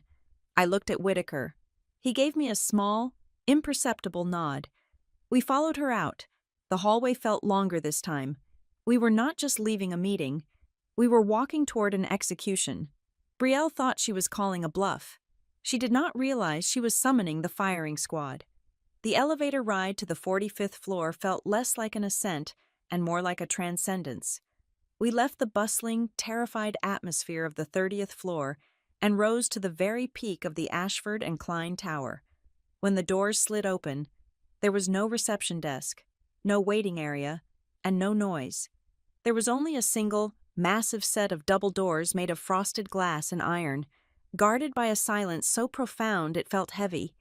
This was the office of Reginald Ashford, the founding partner, a man whose name was etched into the bedrock of Charleston's legal history. Brielle marched toward the doors, her chin high, her desperation hardening into a brittle, frantic energy. She believed, truly believed, that she could talk her way out of this. She believed that authority respected money more than it respected truth. She was about to learn that there is a level of authority that respects only order. We entered the office. It was a cavernous space lined with books that looked like they had not been touched in a century. Sitting behind a desk the size of a small boat was Reginald Ashford. He was a man in his 80s, with skin like crumpled parchment and eyes that were terrifyingly alert. Calder Rourke entered behind us, looking like a man walking to the gallows. He knew who he was facing. Brielle, however, went on the offensive immediately. "Mr. Ashford," she began, her voice echoing in the room, "I am Brielle Vaughn. I am a premier client of this firm. I have been subjected to harassment, fraud, and intimidation by a former employee of yours and my unstable sister." Mr. Ashford did not stand up. He did not smile. He simply gestured to the chairs arranged before his desk. "Sit," he said. His voice was like grinding stones. We sat. I took the chair next to Mr. Whitaker. Brielle sat on the far side, putting as much distance between us as possible. Before Whitaker could speak, Brielle motioned to the door. "I have brought a witness," she announced triumphantly. "Someone who can attest to my sister's mental state." A man walked in. I recognized him instantly. It was Julian, a junior executive from Brielle's firm. He looked uncomfortable, clutching a briefcase, but he nodded dutifully at Brielle. "Tell them." "Julian," Brielle commanded. Julian cleared his throat. "I have known Mrs. Vaughn for 5 years," he said. His voice rehearsed. "And I have heard her speak often of her sister's struggles. Miss Holmes has a history of erratic behavior. Since the father's diagnosis, Mrs. Vaughn has expressed concern that her sister was becoming delusional, perhaps even hallucinating about the estate's value." Brielle nodded vigorously. "See," she said, turning to Ashford, "she is grief-stricken. She is not in her right mind. She found this old man on the street and convinced herself he is a savior. This entire scenario with the secret will is a fabrication of a broken mind. I demand you dismiss them and validate the document Calder prepared." Mr. Ashford looked at me. His gaze was unreadable. "Is this true? Miss Holmes?" he asked. "Are you hallucinating?" I opened my mouth to defend myself, to scream that I was the only sane person in the room. But the heavy oak doors behind us swung open with a bang that made everyone jump. "She is not hallucinating." A voice rang out, "But she is definitely angry." I turned around. It was Maya. She was still in her blue hospital scrubs, looking exhausted but fierce. She marched into the room, ignoring the protests of the executive assistant chasing her. "Who is this?" Calder demanded, finding his voice. "I am the witness who was actually there," Maya said, slamming a thick file folder onto Mr. Ashford's desk. She pointed at Julian. "He is a co-worker who hears water cooler gossip. I am the nurse who was in the house." Maya opened the folder. "Mrs. Vaughn claims her sister is unstable. She claims she acted out of love. But here are the text messages Mrs. Vaughn sent me 3 months ago." She slid a printed screenshot across the desk to Mr. Ashford. "February 12th. Maya read aloud. "The old man is fading fast. I have the paperwork ready to kick the sister to the curb the second the heart monitor flatlines." Maya pulled out another sheet. "And here is the call log from Mrs. Vaughn's phone, which she synced to the family cloud account she forgot my patient had access to. On the day of the funeral, 2 hours before the service, she had a 40-minute call with a real estate liquidation firm." Maya looked at Brielle, whose face had gone the color of spoiled milk. She was selling the house while Lucy was picking out the flowers for the grave. Maya said, "That is not concern for a mentally unstable sister. That is premeditated liquidation." Mr. Ashford picked up the screenshot. He adjusted his spectacles. He read it once, then twice. He looked at Brielle. "You discussed evicting your sister while your father was still alive," he asked. Brielle stammered. It was just venting. I was stressed. It does not prove anything about the will. It proves motive." Mr. Whitaker interrupted. Whitaker wheeled his chair forward. He placed the metal card and the original will on Mr. Ashford's desk. "Reginald," Whitaker said warmly, "it has been a long time." Mr. Ashford looked at the metal card. A flicker of recognition and genuine respect crossed his face. "Elias," Ashford said, "I thought you retired to Florida to fish." "I did," Whitaker said, "but Arthur Holmes was a friend, and he asked me to keep an eye on things. It seems he was right to worry." Whitaker pointed to the chain of evidence. "Mrs. Vaughn claims Lucy forged this document. She claims Lucy and I conspired together. But look at the repository seal." "Reginald." Ashford ran his thumb over the red wax and the blue ink codes. "This is a level 5 repository seal." Ashford stated, "It was stamped 5 years ago. I recognize the die cast. We destroyed this specific die mold 3 years ago when we updated our security protocols." He looked at Brielle. "Unless your sister has a time machine, Mrs. Vaughn. She could not have forged this seal. The physics of it are impossible." Brielle slumped in her chair. The hallucination narrative had collapsed under the weight of forensic reality, but the final nail was yet to be hammered. Mr. Ashford leaned back in his leather chair. He tented his fingers and looked at Brielle with the cold, analytical gaze of a man who had spent 60 years dissecting lies. "I have one question. Mrs. Vaughn," Ashford said. Brielle looked up, her eyes wide and terrified. "If you were the legitimate heir," Ashford began slowly, "and if you truly believed your sister was mentally unstable and needed help, why did you evict her from the safety of her home 24 hours before the legal meeting?" The room went silent. "Why did you throw her into the rain?" Ashford pressed. An innocent heir acting in good faith would have waited for the probate process. They would have ensured their sick sister was cared for. The only reason to evict her immediately is if you knew she had a claim, and you wanted to physically separate her from the evidence in that house. Brielle opened her mouth, but no sound came out. She looked at Julian, who looked away. She looked at Calder, who was staring at his shoes. She looked at me. She choked. She had no answer, because there was no answer that did not admit guilt. Ashford nodded. "That is what I thought," he said. He turned to Whitaker. "Elias, is the morality clause valid?" "It is," Whitaker confirmed. "It triggers upon any act of malice or coercion. The eviction serves as the primary trigger. The fraud with the invoices serves as the secondary. Then the ruling of this firm is clear," Ashford declared. He picked up the fake will Calder had drafted and dropped it into the wastebasket beside his desk. "The document presented by Mr. Rourke is hereby declared null and void due to lack of capacity and evident fraud. The original will deposited 5 years ago is recognized as the true last will and testament of Arthur Holmes." He turned to the gray document, the codicil. "Furthermore," Ashford continued, his voice hardening, "due to the proven violation of the morality clause, the primary beneficiary, Brielle Vaughn, is disqualified from the trust." He looked at me. "Miss Holmes, under the terms of the codicil, the entirety of the trust assets, including the property, the insurance liquidity, and the investment portfolio transfers immediately to you." "No!" Brielle screamed. She lunged forward, grabbing the edge of the desk. "You cannot do this. That is millions of dollars. You are stealing my life security," Ashford said calmly into his intercom. 2 guards entered the room. They were not the hesitant guards from the lobby. These were serious men. "Please escort Mrs. Vaughn from the building," Ashford said, "and revoke her client privileges. We do not represent individuals who defraud estates." "And Mr. Rourke?" Whitaker asked, gesturing to the sweating lawyer. Ashford looked at Calder Rourke with pure disgust. "Mr.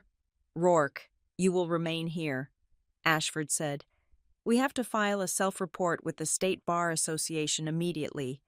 You will be surrendering your license pending the investigation into the falsified invoices. Your career at this firm is over as of this moment." Calder let out a sob. He collapsed into his chair. A ruined man. Brielle was being pulled toward the door by the guards. She was fighting, kicking, her dignity completely gone. But then, she saw me. She stopped fighting. She planted her feet. "Lucy," she cried out. She shook off the guard's hand and ran toward me. She dropped to her knees right there on the expensive carpet. She grabbed my hand, her grip wet and desperate. "Lucy, please stop them," she begged. "I am your sister. We can share it. I will be good. I promise I will be good." She looked up at me, mascara running down her face, her eyes wild with panic. "You cannot let them ruin me. Lucy, I have debts. I leveraged everything on this inheritance. If I lose this, I lose my apartment in New York. I lose my status. I will have nothing." I looked down at her. I looked at the hand clutching mine, the same hand that had snatched my house keys yesterday. I remembered the rain. I remembered the way she had looked at me when she called me a leech. I did not feel anger anymore. I just felt a profound, exhausting sadness. I gently, but firmly, pulled my hand out of her grip. "You have nothing because you tried to take everything," I said softly. "Lucy, please," she wailed. "Give me a chance I can change." I stood up. I smoothed the wrinkles of my muddy dress. I am not going to sue you. Brielle, I said, I am not going to send you to jail. That is my gift to you. Her eyes lit up with a flicker of hope, but, I continued, my voice steady, I am not your savior, and I am not your victim anymore. I stepped back, putting distance between us. You do not have a sister to turn to, I said, because yesterday, you decided you did not want one. From now on, I do not have a home for you to come back to. I turned to the guards. Please take her out. No, Lucy. No. Her screams echoed down the hallway as the guards dragged her out. The heavy doors closed, cutting off the sound. The silence returned to the office. Mr. Ashford looked at me. He looked at my muddy shoes, my messy hair, and my tear-stained face. He stood up and extended his hand. My apologies for what you have endured. Miss Holmes, he said respectfully, your father was a good man. He would be proud of you today. I shook his hand. Thank you, I whispered. I turned to Whitaker. He was smiling, a genuine, warm smile that reached his blue eyes. We did it, he said softly. We did it. I agreed. I walked out of the office, pushing his wheelchair, with Maya walking beside us. We took the elevator down, leaving the high-stakes world of corporate law behind. When we stepped out onto the street, the rain had stopped. The sun was breaking through the clouds, steaming the pavement. The air still smelled of wet earth and exhaust. But to me, it smelled like freedom. I did not scream. I did not jump for joy. I just closed my eyes and let out a long, slow breath, expelling the fear, the grief, and the doubt that had lived in my lungs for 6 months. I felt light. I felt clean. Epilogue. 6 months later, the smell of sawdust is the best smell in the world. I stood in the center of the newly renovated Harbor Loom Restoration Studio. The concrete floors were polished. The skylights were clean, letting in floods of natural light. Around me, 5 apprentices were working. One was an old veteran who had lost his housing. Another was a single mother who needed a trade. They were sanding, varnishing, and bringing broken things back to life. I used the inheritance money, not for a sports car, not for a penthouse. I paid off the house, I secured the trust for the future, and then I expanded the business. I created a program for people who had been discarded, just like I had been. We took furniture that people threw out, the scratched, the wobbling, the worthless, and we made it beautiful again. I walked over to the front desk. There was a framed photo of my father there, and next to it, a photo of me, Maya, and Elias Whitaker, taken on the day we won. Elias comes by on Tuesdays to handle the books. He says he likes the smell of the varnish. I never heard from Brielle again. I heard she moved to the Midwest, trying to start over under a different name. I hope she finds peace, but she will have to find it without me. I picked up a piece of sandpaper and walked over to a chair that had a broken leg. It looked hopeless to the untrained eye, but I knew better. Nothing is ever truly broken until you give up on it. And as I started to sand away the rough edges, I realized that my father's final lesson was not about money at all. It was about value. He taught me that true wealth is not what you hoard in a bank account. True wealth is the people who stand by you in the mud when the rest of the world walks on by. Compassion does not make you poor. It just makes the villains reveal themselves sooner. And once they are gone, you are left with the only thing that matters, a life you can be proud of. Thank you so much for listening to this story of justice and redemption. I would love to know where you are tuning in from. Are you listening on your commute, at work, or relaxing at home? Please drop a comment below and share your thoughts on Lucy's decision. If you enjoyed this story, please subscribe to the Helena Revenge Stories channel, like this video, and hit that hype button so we can share this journey with even more people.